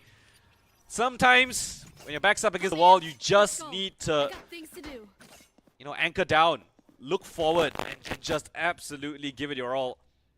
Standing and fighting, Wonky will not go down without a fight. Second round now on the board. A crucial pistol to win. He has the money to buy an upgrade into this round as well, but that is up to him, right? Second round, again, this wall comes through. But I'm sure Kestrel has got to be a bit aware of this now. And this over-aggression coming from Wonky has to be noted for. Kestrel making the most out of his wall. Sectioning off the map. Allows him to creep up into unknown positions. Wonky in the open, spotting him out. Awkward fight. The dash comes through. Oh, Kestrel tag down low. Uses the snake bite, but around the corner. Such low HP as well. Pops up the screen. Wonky around the corner. It's good for it. One shot was all he needed. And that will secure himself a third. Evens up the scoreline. And as you can see, Viper on the attacking side, a little bit more awkward. When you're the one that needs to be the one aggressing, Viper isn't the best agent for the job. Forced into awkward fights. And Wonky with that dash allows him to reposition, re-challenge Kestrel. And into this third round of the half, you've got the weapons available from both of these players. You've got the utility, everything that you would like. So how do you navigate this, Wonky? Again, the smoke screen comes up. And again, Kestrel on his prowl. A second layer of utility being placed down. Nothing given over. Wonky, what a dash to come in to get out these angles, but slightly off the mark. Kestrel catches Wonky out. He heard the dash, had a sneaking suspicion of where he's gonna be playing from, and that is Kestrel onto 4, onto match point. 1 round away from securing himself a placement in the finals, a top 2 minimum. And Wonky now, it's do it or bust. He needs an overtime affair. If not, he will be knocked out of the tournament. No change up so far as I can see in terms of the strategy. And the wall goes down again, but a change up in the wall this time. It's a direct, straight one down mid. It's sections of the left and right portions of the map. It's an interesting one. But how does Kestrel navigate this? Wonky, aggressive as ever. And the wall comes up yet again, drops down from the high ground, and Kestrel punishes. Absolute dominance from Kestrel in the last 2 rounds. Nicely done and executed. 5-3 the scoreline as Kestrel gets himself that 2-0 scoreline and pushes himself into the Group B finals. And you can see the scoreboard coming in. Kestrel 5 kills to the 3 of Wonky. Wonky gave him a run for his money. I think similar in the previous series. Wonky, a bit of an underdog, but definitely gave him a good run. And I think in this series, it was a bit rough, right? You had the Viper up against the Jet. The Jet was not the best agent to counter the Viper, but that comes into the play as well, right? The mind games in terms of the agent select. So, really nice effort coming in from him. Commiserations, but Kestrel is the one that's going to move on ahead in this tournament. But yes, again, we have concluded the first round of the group stage here today. The next round will be the finals, but you know, this entire event would not have been possible without AOC, without our partners as well, APOL as well as Mansa. Thank you so much to them for putting on, helping us to put on such an amazing show here at PLQ3. And for those viewing at home, actually, if you guys are still available, do head down to the venue here at PLQ3, level 5. You can check out the Instagram for more details, but there's a couple of booths around the area for anyone to check out. We've got a PS5 event with Street Fighter You can check out the community prizes to be won. There are some mice, some keyboards as well. So if you're here, do check things out. It's been amazing. But we're going to go for a short break. I think we're going to come back at around 4 p.m. But when we do, we will be having the finals of each of the groups to crown the champions who will be going to Bangkok. That is one thing that you definitely do not want to miss here today. So we'll see you guys in just a little bit.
Welcome to Mansa Computers.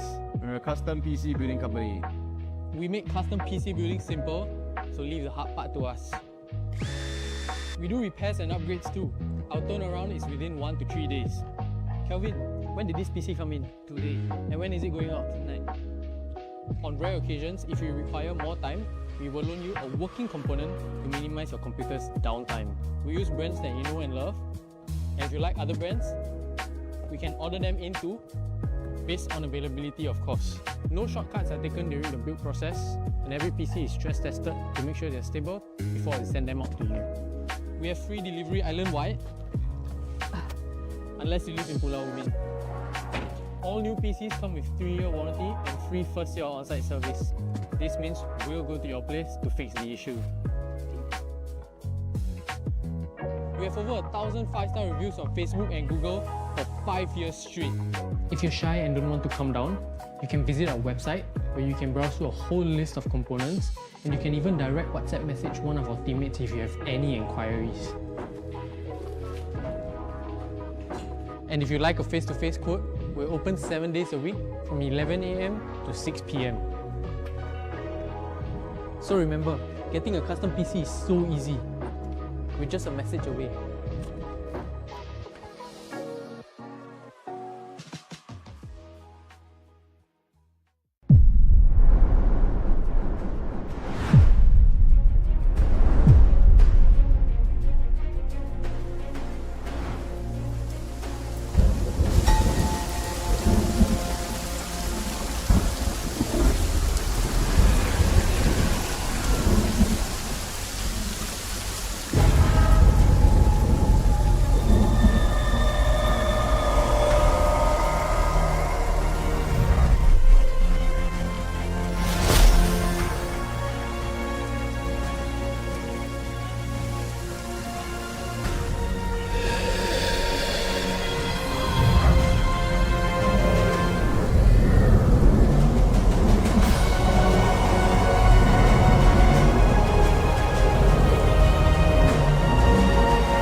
Welcome to Mansa Computers. We're a custom PC building company. We make custom PC building simple, so leave the hard part to us. We do repairs and upgrades too. Our turnaround is within 1 to 3 days. Kelvin, when did this PC come in? Today. And when is it going out? Tonight. On rare occasions, if you require more time, we will loan you a working component to minimize your computer's downtime. We use brands that you know and love. And if you like other brands, we can order them in too, based on availability of course. No shortcuts are taken during the build process, and every PC is stress tested to make sure they're stable before we send them out to you. We have free delivery island-wide, unless you live in Pulau Ubin. All new PCs come with 3-year warranty and free first-year on-site service. This means we'll go to your place to fix the issue. We have over 1,000 5-star reviews on Facebook and Google for 5 years straight. If you're shy and don't want to come down, you can visit our website where you can browse through a whole list of components, and you can even direct WhatsApp message one of our teammates if you have any inquiries. And if you like a face-to-face quote, we're open 7 days a week from 11 AM to 6 PM. So remember, getting a custom PC is so easy. We're just a message away.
Welcome to Mansa Computers.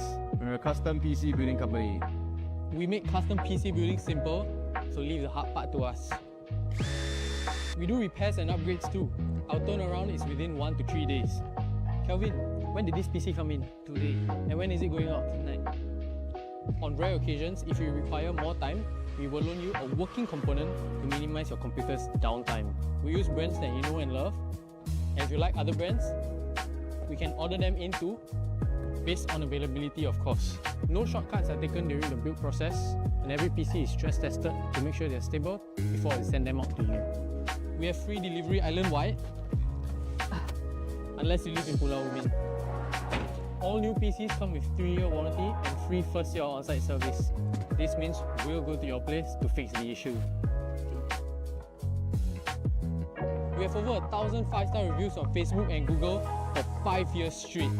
If you're shy and don't want to come down, you can visit our website where you can browse through a whole list of components, and you can even direct WhatsApp message one of our teammates if you have any inquiries. And if you like a face-to-face quote, we're open 7 days a week from 11 AM to 6 PM. So remember, getting a custom PC is so easy. We're just a message away.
Welcome to Mansa Computers. We're a custom PC building company. We make custom PC building simple, so leave the hard part to us. We do repairs and upgrades too. Our turnaround is within 1 to 3 days. Kelvin, when did this PC come in? Today. And when is it going out? Tonight. On rare occasions, if you require more time, we will loan you a working component to minimize your computer's downtime. We use brands that you know and love, and if you like other brands, we can order them in too, based on availability of course. No shortcuts are taken during the build process, and every PC is stress tested to make sure they're stable before we send them out to you. We have free delivery island-wide, unless you live in Pulau Ubin. All new PCs come with 3-year warranty and free first-year on-site service. This means we'll go to your place to fix the issue. We have over 1,000 5-star reviews on Facebook and Google for 5 years straight. If you're shy and don't want to come down, you can visit our website where you can browse through a whole list of components, and you can even direct WhatsApp message one of our teammates if you have any inquiries. And if you like a face-to-face quote, we're open 7 days a week from 11 AM to 6 PM. So remember, getting a custom PC is so easy.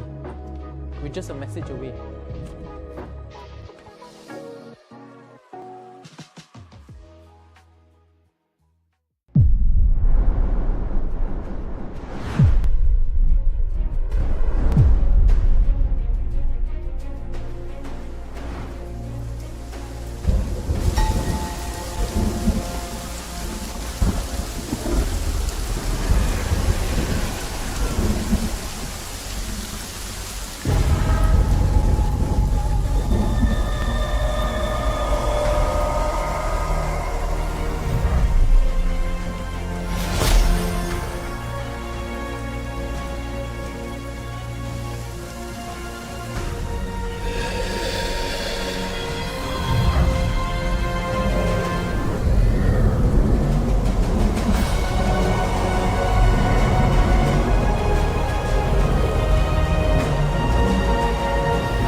Alright, ladies and gentlemen, welcome back to AOC Masters 1v1. And we're here for the SG qualifiers, looking at the booths here at the event. We've got the PlayStation 5, a couple of players, you know, having fun with FIFA. You've got Street Fighter, you've even got Sim Racing. So super cool stuff where everyone is here enjoying a little bit of activity. You got here the super widescreen curved monitor. You've got the cool setup as well.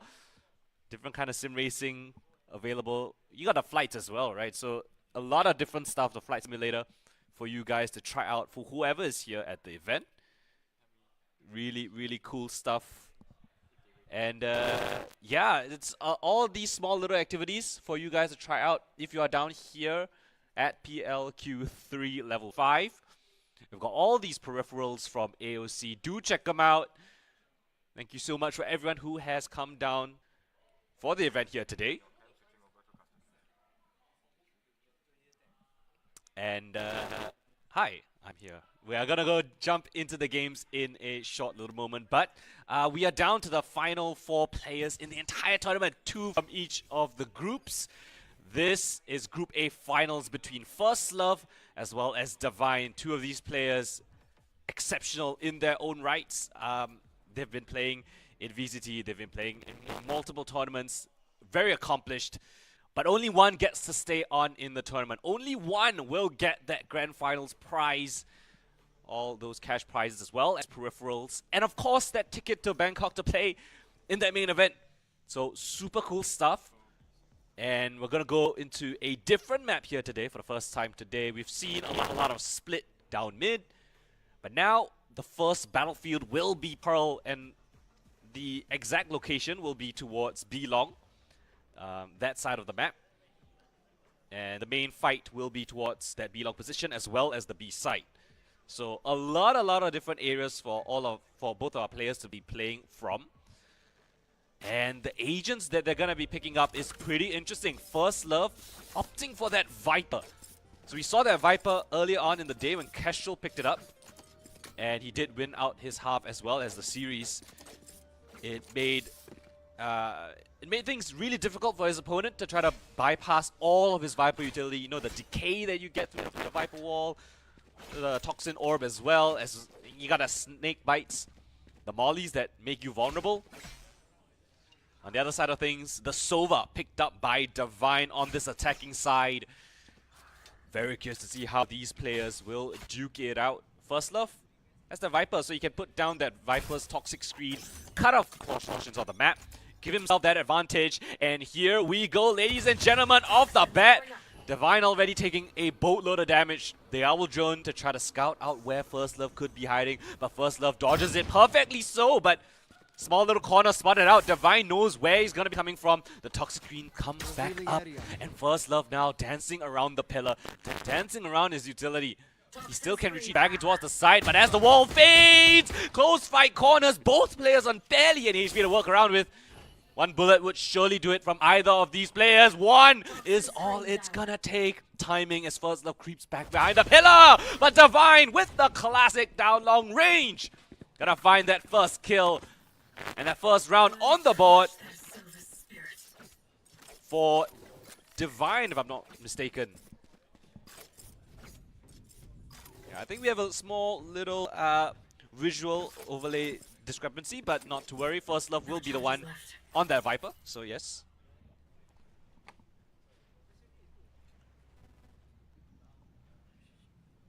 Yeah, but yeah, First Love kicking up that second round again with the same wall.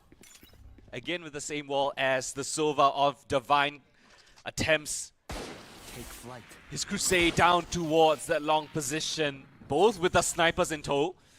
One slightly more dangerous than the other.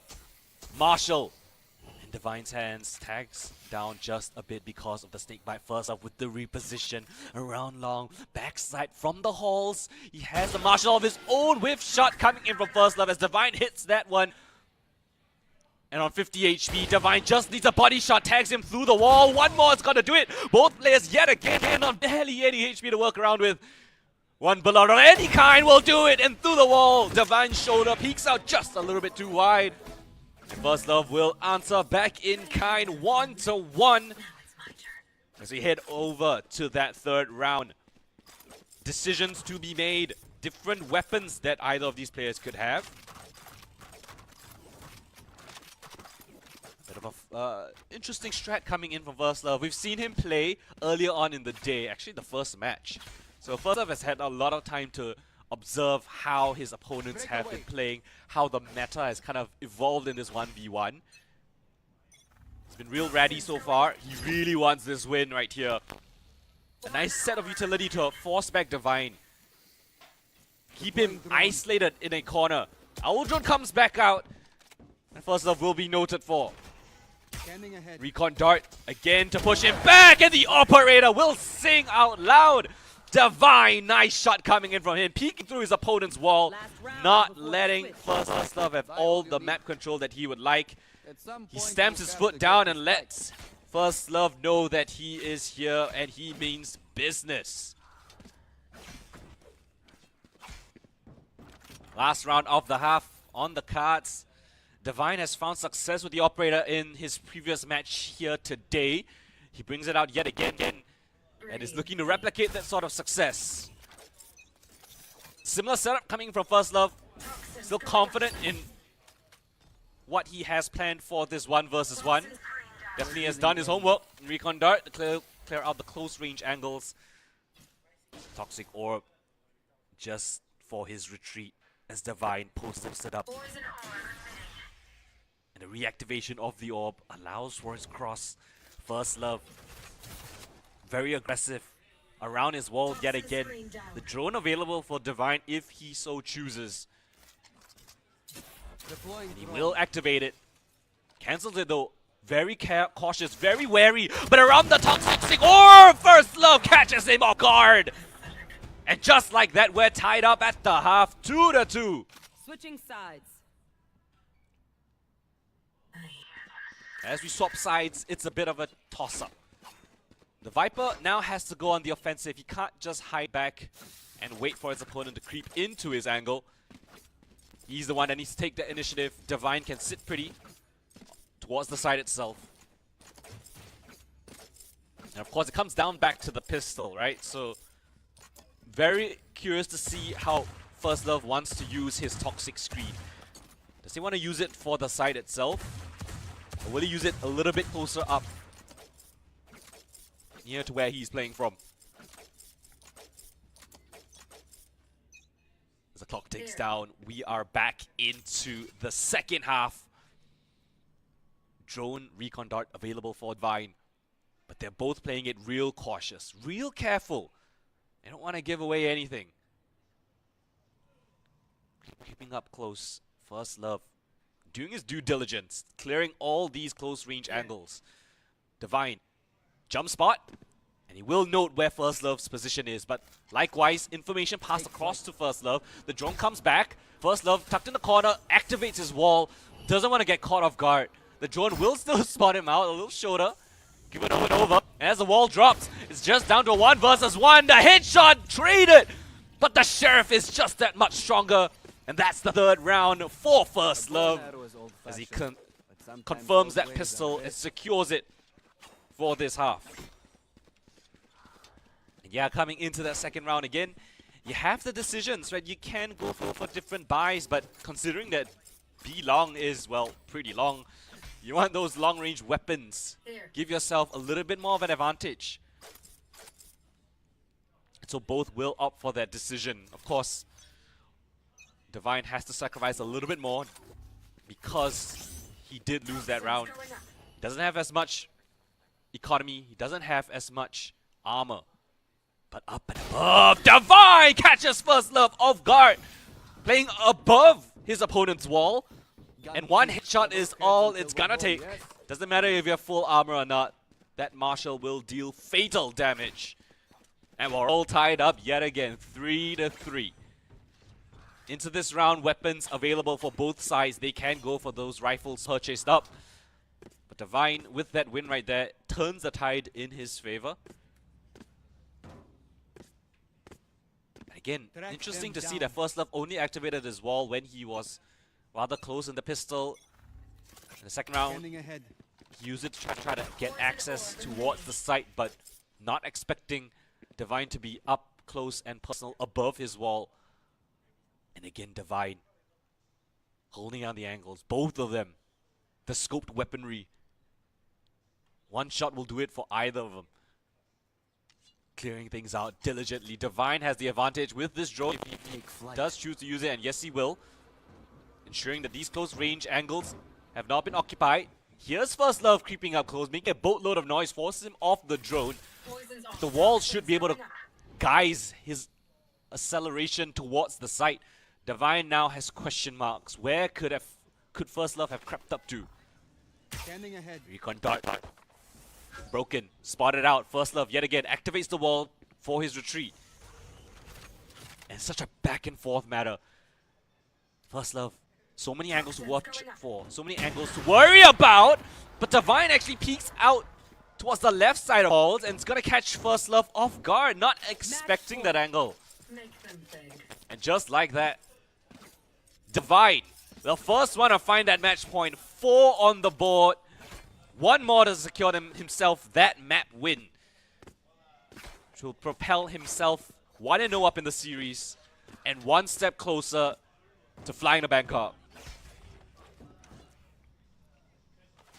Deep. Again, decisions to be made. Interesting weapons of choice for both of these players. Revealing area.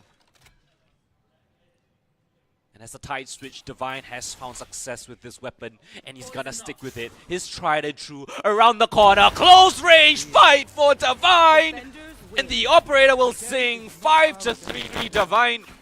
Beautiful usage of the operator to dance around his opponent's utility, and that will secure himself that 1-0 scoreline.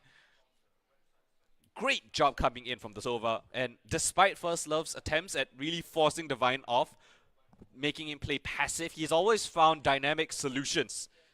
Peeking around different walls, peeking out from the back of side as well, which is something that you don't exactly expect too often, especially with an op, especially when you don't have too much information. So, really well done from Divine. But we're going to jump into the next map, which is actually a different one compared to the first. Small little technical issue. We're going to reset the lobby. We're actually going to head over to Abyss instead of Pearl. So that is a new battlefield for us. Back in the first round, we actually had split on all 3 maps if required. But for the finals, we're going to have 3 separate maps for each of the rounds.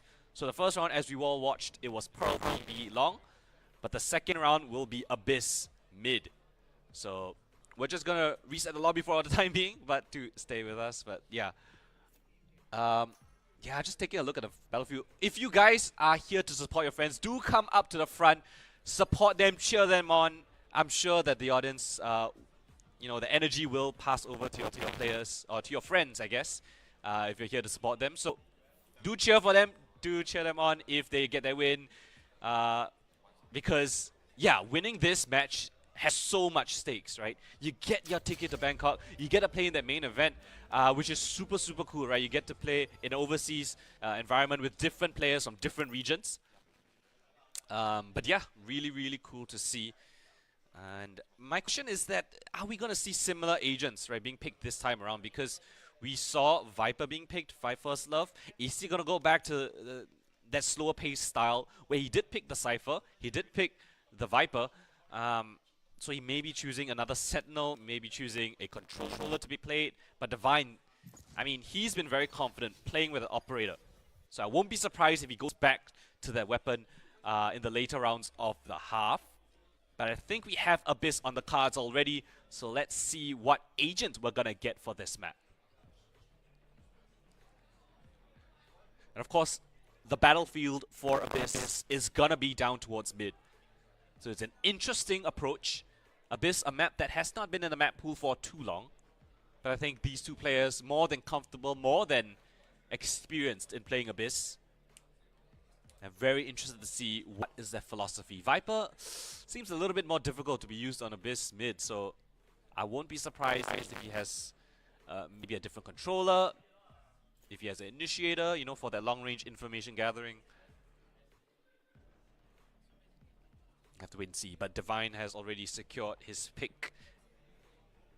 It's up to First Love to see what he has in store for us.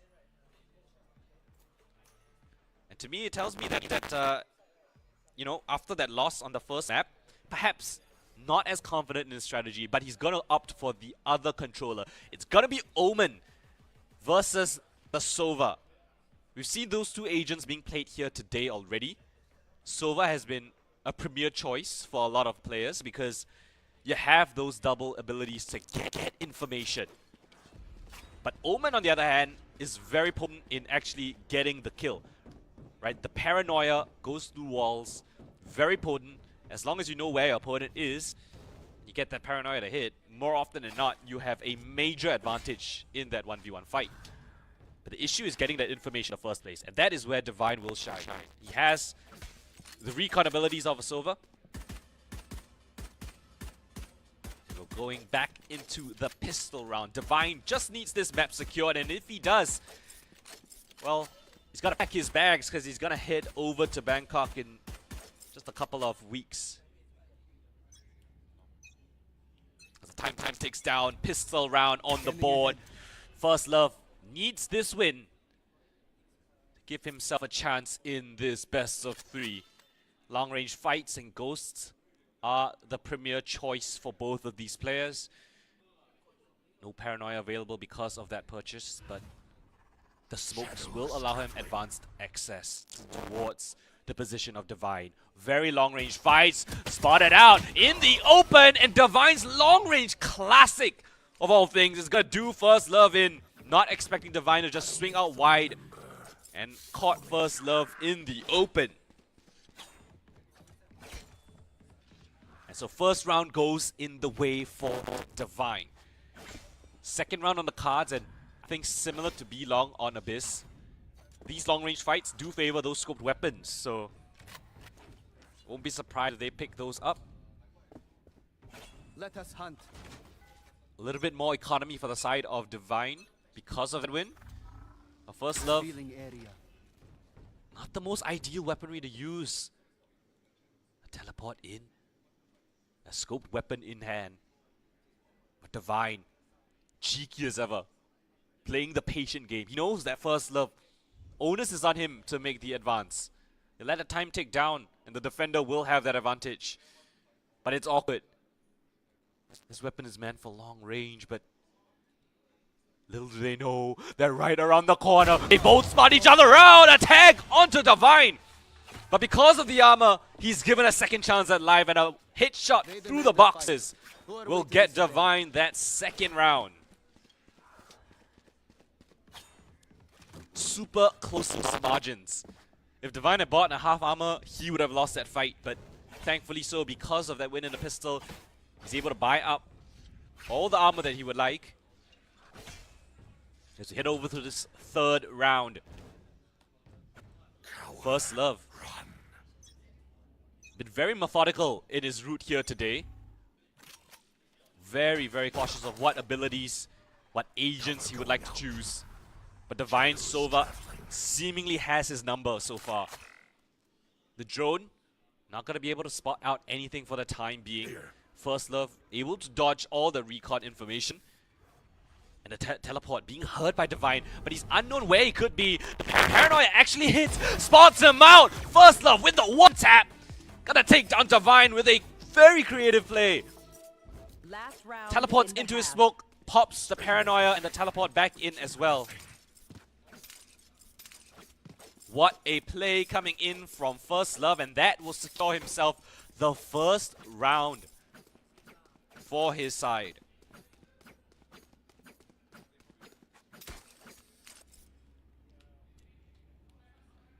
And now First Love has a couple of decisions to make, right? He has different options that he could use for this attack, but seemingly opting for the rifles yet again. Cover going out. And the standard recon dart popped up, but Divine.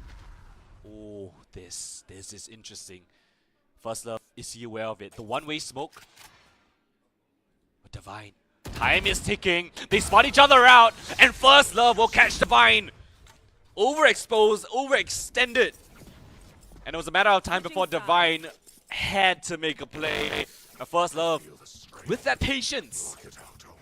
Gonna be catching Divine off guard. And it's 2-2. At the half, we swap sides. First Love now has that high ground advantage on the defense. As Divine changes over to that attacking side. But same philosophy as always. Getting the recon abilities.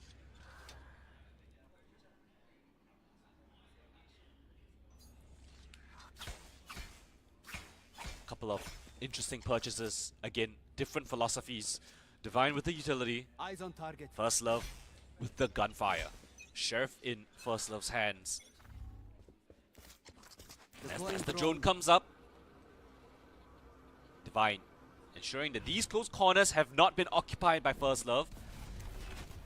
The dark cover will be invested just to deter Divine from peeking up towards the heaven position. They spotted that out down below. Divine tagged up with a swing wide. Again with the classic. But can First Love finally convert something with the better weaponry in the long range? Around the corner, elevated as well. First Love, oh, and he finally gets it in the pistol. Forces Divine onto that reload, caught in the open. And a conversion of that kill. Pistol goes in the way of First Love. They split that pistol down. Each taking a victory. But we've seen it time and time again, multiple times. In the second round, players with the weaker weapons have still been able to win out those rounds. So we cannot count Divine out just yet. Scope weapons being picked up by both of these players. Cover going out. Instant scope comes in from First Love. So does the dart. But expecting him up close and personal! First Love swings in second time. It's the charm. And Divine lack of armor. That is one shot to the body. Good enough for that Marshal.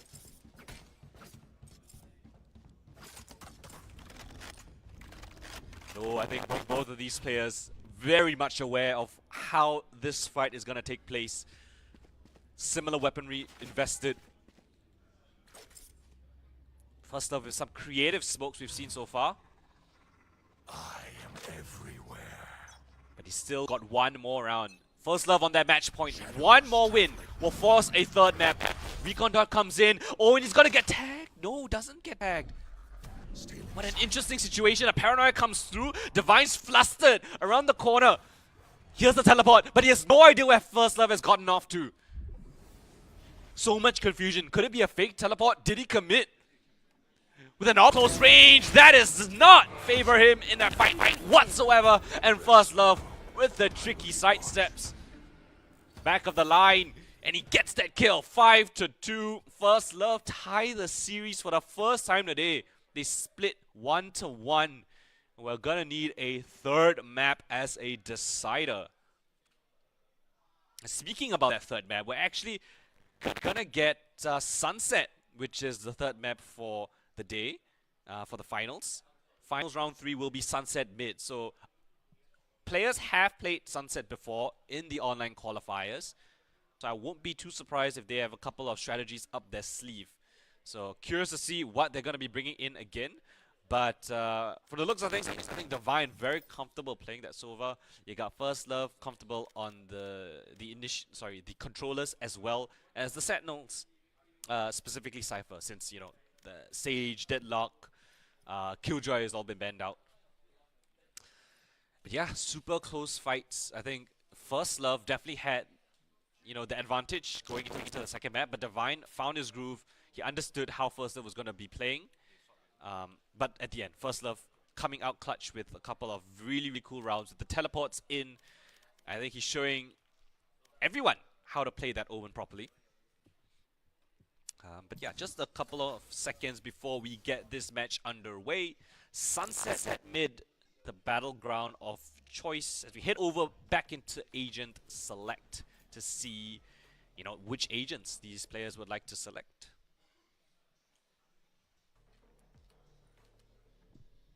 Ooh, interesting pick coming in from Divine. First Love still, as always, very methodical in his choice, but after that win on the second map, I think he's more than comfortable playing that Omen. So that will be the lock-in for First Love. Omen versus Fade on Divine. You got a couple of lineups that you can actually throw with the Haunt from Divine towards mid. We'll see if that comes into fruition right here.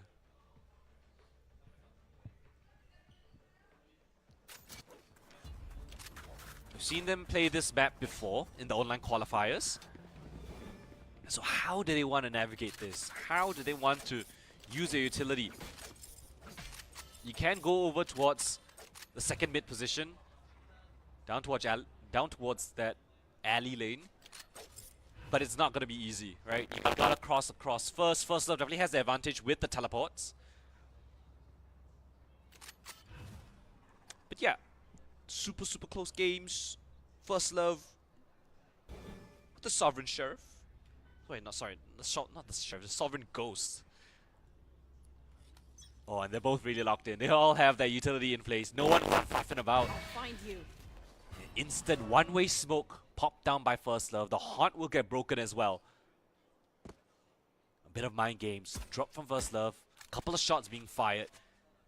And Divine prepared for this. Cover going out. A redeployment of the smoke down towards top of mid. First Love. So many angles to watch around with. On the other side, Divine just holding things down. He even has a Prowler to work around with if he so desires. But he doesn't even move his crosshair. No adjustments needed.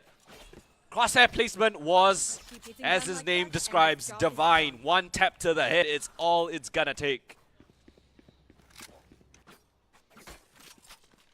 And that is the advantage that Divine gets, right, on the defending side. Most of the time, you're gonna know where First Love is gonna be coming from.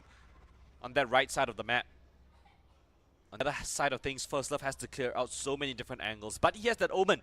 He has that shorted step. He can teleport across the left-hand side and give himself a different angle of approach. Shadows traveling. And again, the one-way smoke comes in. The Haunt not gonna be tagging anyone, actually. So that puts a bit of confusion in the head of Divine. Where could he have gotten off to a jumping pretty damn wide? And First Love's gonna take a ton of damage as a result. Gonna let himself get tagged up by the Prowler of all things. And Divine expecting the reposition and the swing out yet again. Doesn't even need to move his mouse. One dream ends, another begins. Pristine crosshair placement. Knowing exactly where his head is gonna be. And Divine, great job coming in from him to absolutely deny First Love of any shenanigans. He had the long-range Outlaw, if I'm not mistaken, but not even given a chance to shoot. Divine has looked so clean the last two maps. They are mine. A change-up coming in for First Love. Rifles abound for both. Frisky. First Love around the corner, and his crosshair placement now this time. He's the one to get that drop onto Divine. So whenever one of these players actually manages to hold an angle, whoever's swinging into them is at a massive disadvantage. These two players are so crisp with their aim. And that prompts a bit of a change coming from Divine side. You can see him, a little bit of a change up in his weaponry. But it's all about the mind games, right? You drop those smokes, you give yourself a little bit of position to guys where you're coming from for First Love. Divine with his haunts have been really solid, ensuring that that close range fight will not be faced up. First Love still playing really slow, the haunt not detecting anything. Pot shot fired by Divine, and now First Love knows there's an operator in play. Paranoia available as well. The Prowler comes in to clear out mid. Doesn't tag onto anyone. The jump peak still comes through. The Paranoia comes in. And Divine expecting a close range First Love as the Prowler detects his position, but the teleport comes in. Where could he have gotten off to? Seize in hand, the Haunt on the cooldown should be available for him to detect where First Love has been playing from. And it tags him up into the smoke. The shotty is gonna do him in. Of all things, the perfect counter to the operator First Love. Understands his win condition. Gets himself up close and personal. Actually purchases up the shorty of all things in anticipation of that operator. Brilliant mind games being played by both of these these players right now. It is incredible to watch. As they decide where they want to start off. Of course, we've swapped sides. Charges. So now First Love has a little bit of that advantage on the defensive side, I would say. You can just kind of watch one angle and ensure that Divine is most likely going to be coming in from the right-hand side. Of course, he can come in from the left, but more often than not, most of the players like to come in from this side of the map. Smoke comes in. First Love peeking out wide. They both face each other. It's a straight-up duel that goes in the way of Divine. 3 rounds to 2. He secures that crucial pistol. And he's now just 2 rounds away from booking his ticket to Bangkok for the main event. First Love more than prepared to deny him of that luxury. Back and forth affair for these two teams. These two players. Time to work. Time ticks down yet again. What could be the second to last? That one-way smoke coming down forces Divine out in the open, and First Love spots him out, but Divine recovers, and on barely any HP will take out First Love. And despite First Love having that advantage, catching Divine out in the open, Find the weakness. the readjustment coming in from him with the Guardian 1-tap is all he's gonna need. The Bulldog, not favorable in that engagement. A headshot, not clean enough to secure that win with a full armor purchased up by Divine. But speaking about full armors, both players have full utility. Everything that they would like. Divine is 1 kill away from Bangkok. First Love, Find you. a while away to go. Again, the one-way smoke comes through. And Divine, is he just gonna swing a wide? Oh, First Love this time around, not gonna get bested. Expects that swing. And from the long-range fight, he will convert that frag and bring himself 1 step closer into pushing it into an overtime affair.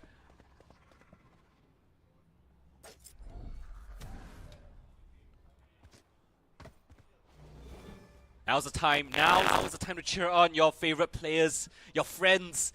Give them a little bit of a boost. Divine 1 shot away from victory. First Love, he's understanding how this game is being played. The horn comes through. And this time the Prowler. Not going to be able to spot anything though, but Divine is crept up close. Around the pillar, around the mid-side concrete wall. Prowler identifies where First Love is coming from. Both of these players knowing exactly where each other's position is. First Love, jiggle peeking this corner. Divine, stoic as ever, holding it down. And just fight between the two, but it's Divine to secure that 5th. And he's on his way to Bangkok. Divine winning out his group. And he is the victor for Group A. Massive, massive work coming in from Divine. Round of applause for him. An amazing showing. Incredible shots being fired and commiserations to First Love. But still, immense work coming in from Divine to understand his win conditions. But still, First Love, not to walk away held low. He's still going to walk away with that prize for 2nd place. 188 Singapore dollars, as well as gaming peripherals, monitors, you got mice, you got I think keyboards as well. I think the prizes are on the side of the stage. But yeah, that is the conclusion for Group A. Divine is your champion. And yeah, he's going to walk away with $388 worth of prizes. The monitors, mice, and keyboards as well. But yeah, that is going to be the conclusion for Group A. But do stay tuned because we still need to crown 1 more winner, and that is the players in Group B. That is between Persona and Kestrel, 2 other absolute demons that have been playing in this tournament. So stay tuned. We're going to go for a short 15-minute break, but when we come back, the final series of the day to crown our Group B champions. You definitely do not want to miss this. We'll be back in just a little bit. For 5 years straight. If you're shy and don't want to come down, you can visit our website where you can browse through a whole list of components, and you can even direct WhatsApp message one of our teammates if you have any inquiries. And if you like a face-to-face quote, we're open 7 days a week from 11 a.m. to 6 p.m. So remember, getting a custom PC is so easy. We're just a message away.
Welcome to Mansa Computers. We're a custom PC building company.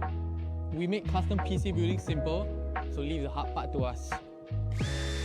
We do repairs and upgrades too. Our turnaround is within 1 to 3 days. Kelvin, when did this PC come in? Today. And when is it going out? Tonight.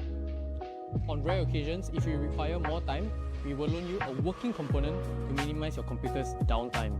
We use brands that you know and love, and if you like other brands, we can order them in too, based on availability of course. No shortcuts are taken during the build process, and every PC is stress tested to make sure they're stable before we send them out to you. We have free delivery island-wide, unless you live in Pulau Ubin. All new PCs come with 3-year warranty and free first year on-site service. This means we'll go to your place to fix the issue. We have over 1,000 5-star reviews on Facebook and Google for 5 years straight. If you're shy and don't want to come down, you can visit our website where you can browse through a whole list of components, and you can even direct WhatsApp message one of our teammates if you have any inquiries. And if you like a face-to-face quote, we're open 7 days a week from 11 AM to 6 PM. So remember, getting a custom PC is so easy.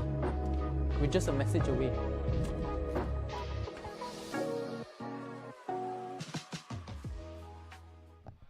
All right, ladies and gentlemen, welcome back. Oh my gosh.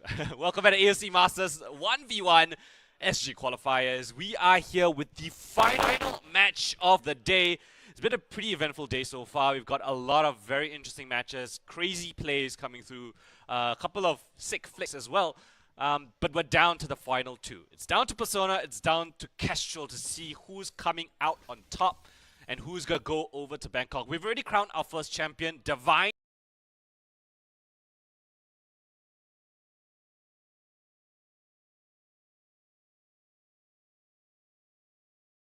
In my personal opinion, Persona definitely has incredible aim. His mechanics, second to none. But does have a little bit of an edge, in my opinion, in terms of the game plan, in terms of the strategy. So it's really going to be pretty interesting, right, to see different styles of approach. Kestrel opting for a very interesting agent pick. Persona decides to lock in just a few moments, but back onto Pearl.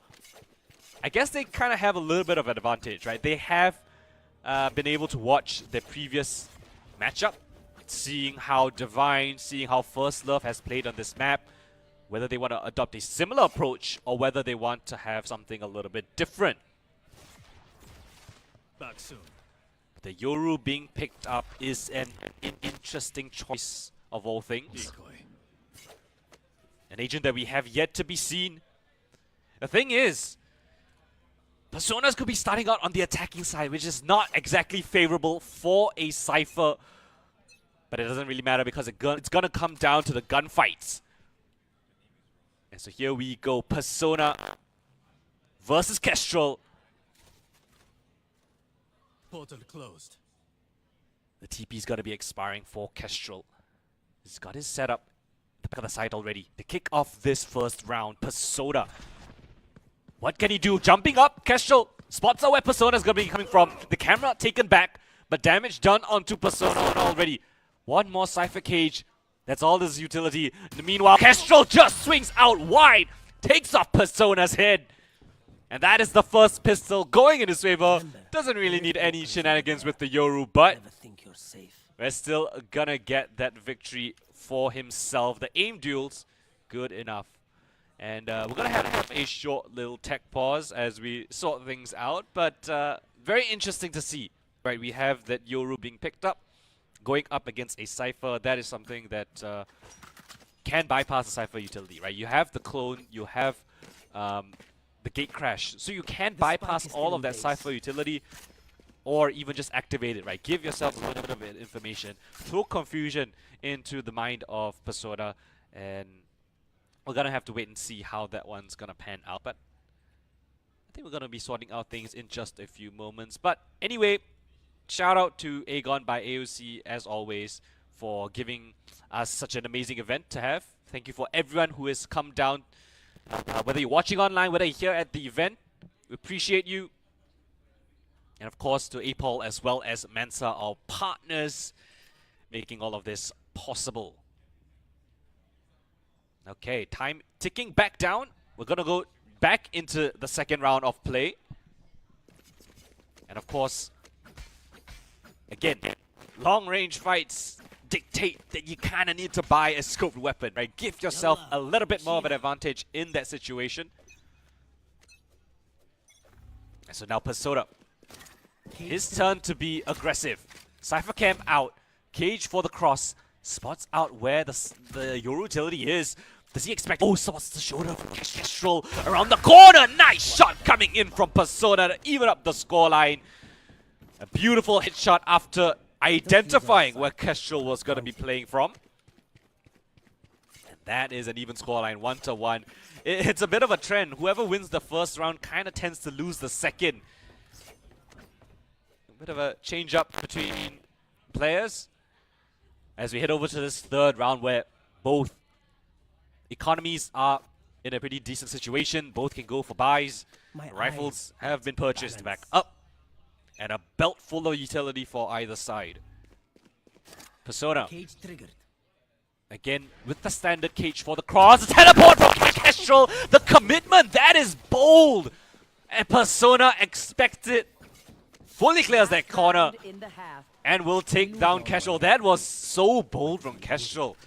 Just teleporting straight into the waiting arms of Persona. And what a very interesting series of events. Perhaps hoping that he's going to be able to catch Persona off guard, unawares. But the other side, or at least the complete opposite happens. Persona with a very nice shot onto Kestrel. But this time, interesting weapon being purchased up by Persona. Again, the Cage and the Cam for the cross. Up in hand. Oh, and the teleport away. Kestrel avoids disaster. He has another gate crash available for the reposition. Persona's watching that angle, sees him peeking out, and it's just a shoulder, but that's more than enough to connect the shot. 3-1. Kestrel attempting a bit of mind games with the Yoru, but it has not turned out in his favor at all. Not really many flashes that we see before the peak, which is a little bit curious in my opinion. I think those flashes would definitely give him an advantage going into fights like that. And, well, now that Persona has won 3 rounds on attack, now that he's switched over to the defensive side, his utility is going to be so much more stifling. And it's going to prevent Kestrel from getting too much space up towards long. You've got the cages, you've got the tripwires, and the Cypher Cam. This goes here. Very, very interesting setup coming in from Persona. And now Kestrel has to do the brunt of the work. The heavy lifting, one might say. Again, Persona, as that Cypher, does not need to go for early fights. Gate crash to come in. Persona notes of its presence. Tap of the Cypher Cam, just to bait things out. Tripwires have been broken. So Persona more than aware that Kestrel has come rather close. And a teleport straight in. Kestrel trying to play mind games, but his mind gets blown off. Persona, easy as you like. 4-1. A bit of a capitulation from Kestrel. Questionable plays being made. And he will pay that ultimate price. 1 round away for Persona, winning in a very convincing fashion. Cypher seemingly, well, looking like by far the better agent to be picked up. I think the Cyphers have the highest win rates today for all the series that we've seen today. Yet again, Kestrel makes his presence known with that Marshall shot, so Persona now knows Marshall is in play, so he can play those safer angles. He knows it's just a sniper, so he can play a bit closer ranged. Gate crash prepped up as well. Is he gonna go for something as bold as we saw the last 2 rounds? The decoy sent out. Persona not even considering that it could be a fake. The jiggle peek with the camera! And it's easy for Persona! 5-1, a dominant showing. And he will easily sweep up that first map of the series, going up 1-0. Persona living up to the hype and putting on an absolute display here today. Amazingly done, Persona, with the big share of all the kills, all the damage. But yeah, that is how the cookie crumbles. Picking up that Yoru, you gotta have that game plan. You gotta have some idea of how you wanna juke out and confuse your opponent. But I don't think we saw too much of that. A couple of untimely teleports into Persona's waiting arms have cost him that victory. So we're gonna head over to Abyss, which is next on the cards, as we saw in the previous series. And again, it's gonna be another long-range battle between the two players. I wonder if we're gonna see more Yoru action, if we're gonna see something interesting. But so far, Persona looking real hard, looking like the front runner to join alongside Divine on his little trip to Bangkok, of course. But yeah, just getting the players settled up and ready. Might be the last map we see here today, ladies and gentlemen. Things could not get any closer between these two players. Of course, I do expect Kestrel to come out guns a-blazing. And he's got to give himself a fighting chance here today. Persona locked in immediately. Kestrel still deciding on what is the port of call. What is the agent that he wants to run with. The Yoru did not look good at all. I have to be blunt. I have to be frank.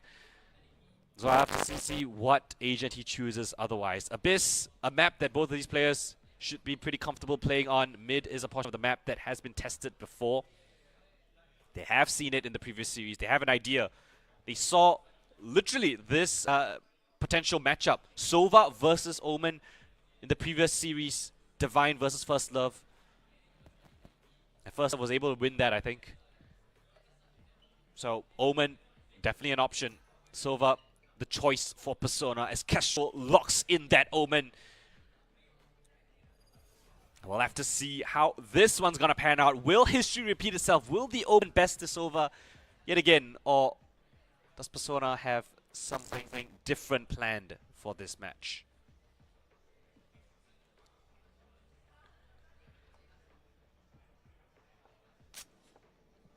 As always, back into the pistol where it's also important. I haven't done this too much, but let's take a weapon check. You've got the... I'm not sure what's the name, right? You have the Karambit, the Champion's Karambit on Persona. You have the bit of an interesting... I don't know what you call it. It's kind of like a Karambit, but it's like in the Battle Pass. Oh, is it in the Battle? No, it's not in the Battle Pass. I'm mistaken. But it's still a pretty cool one.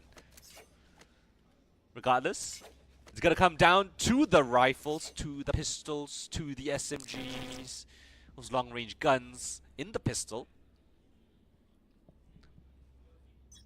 Kestrel opting for more utility over gun power instead. Scanning ahead. Half armor purchased up. Scan comes through. Kestrel's position noted for. But not much to confirm just yet. The dark cover allows us to creep up close. Persona playing around the pillar, waiting for the smoke to fade. And he's just got this one weapon in his hands. Shots fired on both sides, both whiffing. And they just peek out wide. Couple of shots gained for Kestrel. And teleport closer as well. Paranoia in his hands, but Persona around the corner will spot out Kestrel's back turn. And the pistol in his pocket. Yet again, Persona gets off to a hot start. With the Sheriff in hand, he does not faff around with any abilities. He just takes the heads-up duel.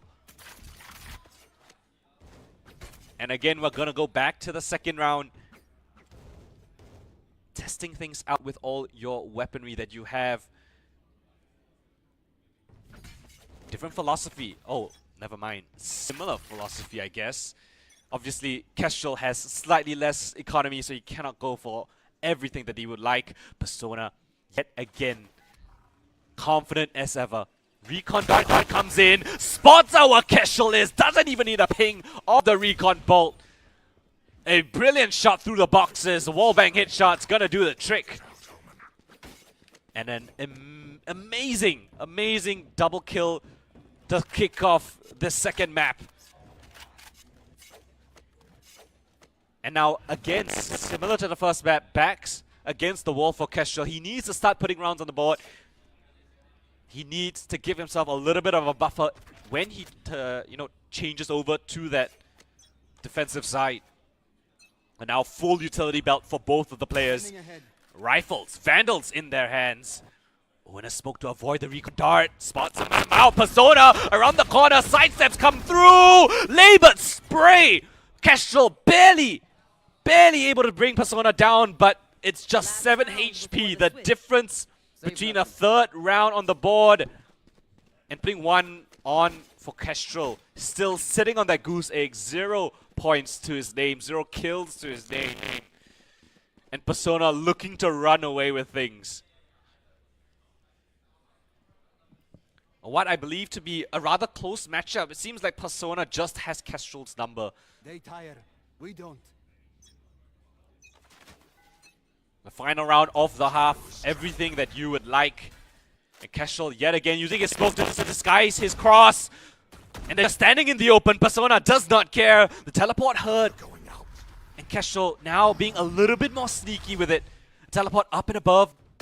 Fakes the drone. Doesn't spot where Kestrel's coming from. Double shock darts available, but now Persona's curious. Now Persona's a little bit flustered. Sees the paranoia. And now they're so close to each other, but unaware. Where could they be? The left or the right? Where could they be coming from? Around the corner. Kestrel spots him out, and thankfully so. A nice sidestep with a headshot. Gets his very first round on the board. Switching sides. A 4-0 scoreline would definitely been damning for Kestrel, so thankfully so he puts one at the very least. Still a lot more work to be done. One is not good enough. As he swaps over to the defensive side, perhaps his smokes will give him a little bit more cover, a little bit more angles to play around. And Persona, now onus is on him to be aggressive. He needs to be the one to close up those ranges and find where Kestrel is hiding.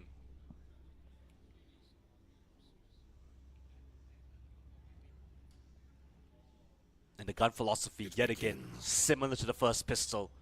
Persona, guns are blazing, confident in his aim as ever. Kestrel, mind games, playing around, crept up close, but Persona does not care! Instant one tap to the head, expects Kestrel in that position.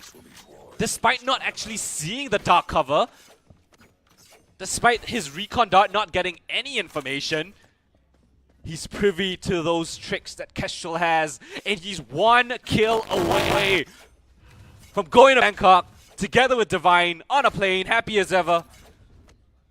And Kestrel now, everything that he's tried has not gone his way whatsoever. What is the change-up? What is the adaptation?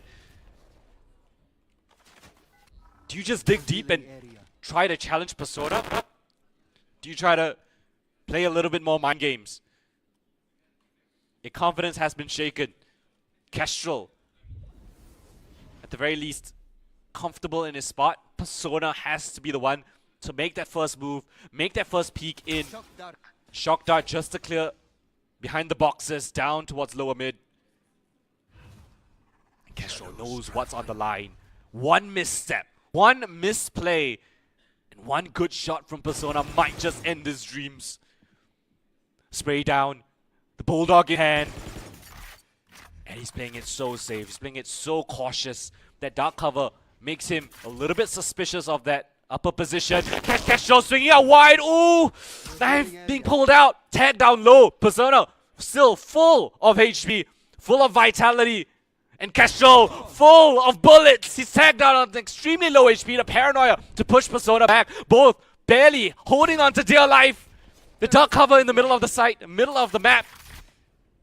Does he want to swing out of it? He does! And Kestrel, sliver of an angle, found to catch onto Persona. And he lives to see another day. 4-2. And it's round by round for Kestrel. He needs these last two to bring it into overtime, to give himself that chance. But it's still 2 very difficult kills up against a strong opponent. Guns bought from both sides. Rifles in both of their hands. And even if Kestrel wins this, right, it's not even a guarantee. It's just to push it to a map number 3. Persona, 2 more chances. There they are. Tag onto Kestrel. Double tag as well. He just swings out wide. Damage onto Kestrel now. The Paranoia, a frantic one to push him back. And it will force his reposition. Here's the teleport. But where could he have gone off to? Persona, second guessing himself. Kestrel. Nerves, surely. Anxious around the corner. Spots him out. And Persona will close things out. Okay, that is A dominant performance. Kestrel tried his very best, but Persona's the one to book himself those tickets to Bangkok. Huge congratulations to Persona, commiserations to Kestrel. But what a performance, despite him having a little bit of trouble in the semifinals. He's found himself his footing here in that finals, securing that much needed win. And now we have our 2 champions secured for Bangkok. Our Singapore qualifiers has been concluded. Congratulations to the winners.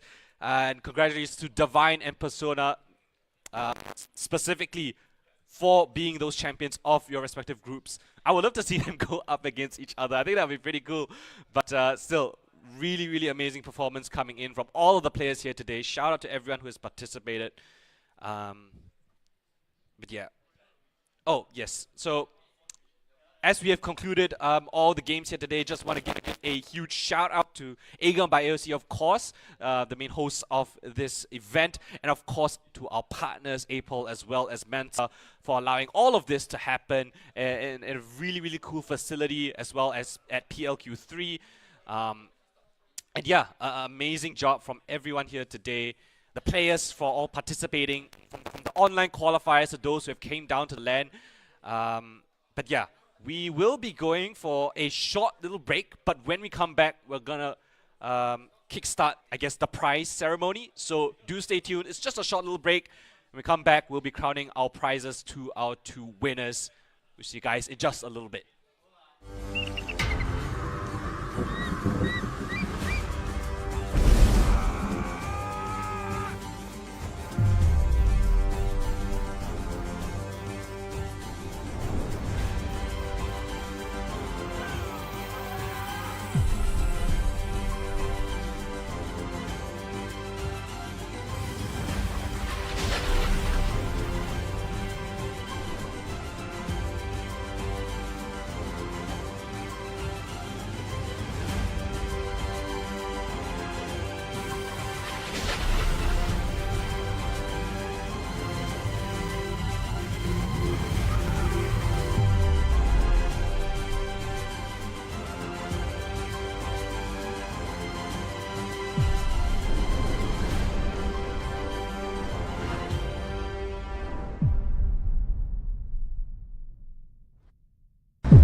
right, ladies and gentlemen, welcome back. And now we're gonna have the prize giving ceremony to our winners here today.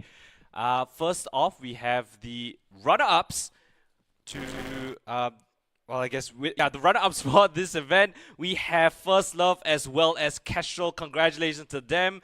They will be walking away with $188 worth of prizes.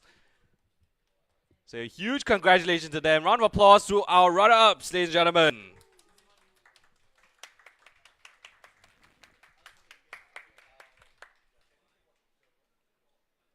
Yeah, they get to walk away with a couple of pretty cool prizes. You got a 27G4 as well as the GM310 mouse. The keyboards, the monitors, the headsets, all super cool for all of your gaming needs. Do check out AOC Gaming as well. Check them out on the website for all your gaming peripherals. And yeah, these are your two runner-ups. Congratulations to them.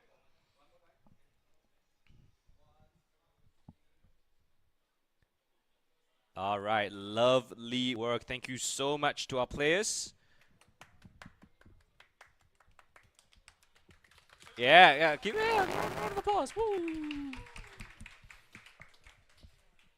All right, now that we've gotten our runner-ups out of the way, I guess, giving them that prize, now we've moved on ahead to our two champions. As we get them ready, we're getting all the prizes lined up for our champions.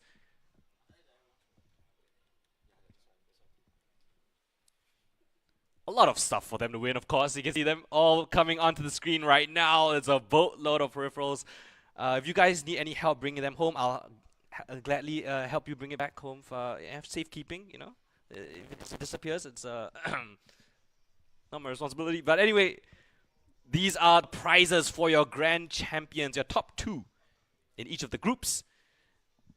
And okay, if we are ready to go, let's introduce our two winners. We have Persona and Divine. Round of applause for these amazing individuals winning out the AOC Masters 1v1. They walk away with all these amazing prizes and peripherals, and of course a trip to Bangkok to play in the grand finals, represent Singapore, of course. I could not have chosen two more fitting players for that position.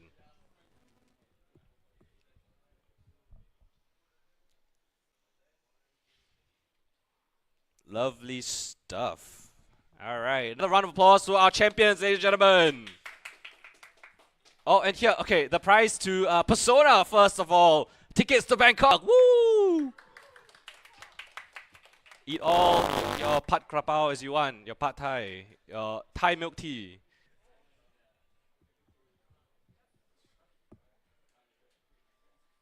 All right, thumbs up for your champions. Let's go.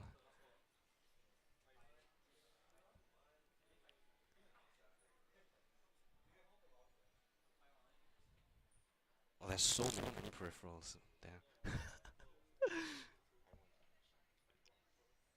All right, amazing work. Thank you so much to AOC for providing all of these peripherals. Thank you to the players for coming down here. The viewers, everyone who has taking the time out of the day to watch this amazing event. And of course, the main event in Bangkok is going to be happening from the 19th to the 20th of October. So do stay tuned to more updates on that event. Follow AOC Masters on Instagram and all of their socials to keep up with all the updates for that event coming up. And you definitely want to tune in because we will want to support our Singapore representatives into Bangkok.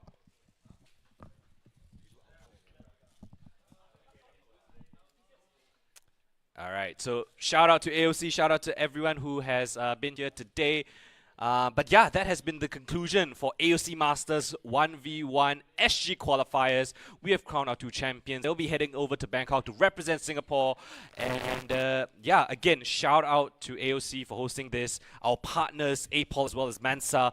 Incredible to put on such a beautiful event in such a lovely venue with a buffet as well. I particularly like that one. But Yeah, with all the peripherals, all the gaming activities, we've given away a couple of prizes at the PS5 booth. We've got a FIFA tournament going on as well. Check out all the AOC products. Check out AOC on Instagram as well as their website. Make sure to buy all your gaming peripherals from them as they have some amazing stuff. But again, I think that is it from us here today. Shout out to production. Shout out to everyone working behind the scenes who are making this so much more possible. And yeah, that is the conclusion of us here today. Thank you so much for watching. This is AOC Masters 1v1. And that is us signing out.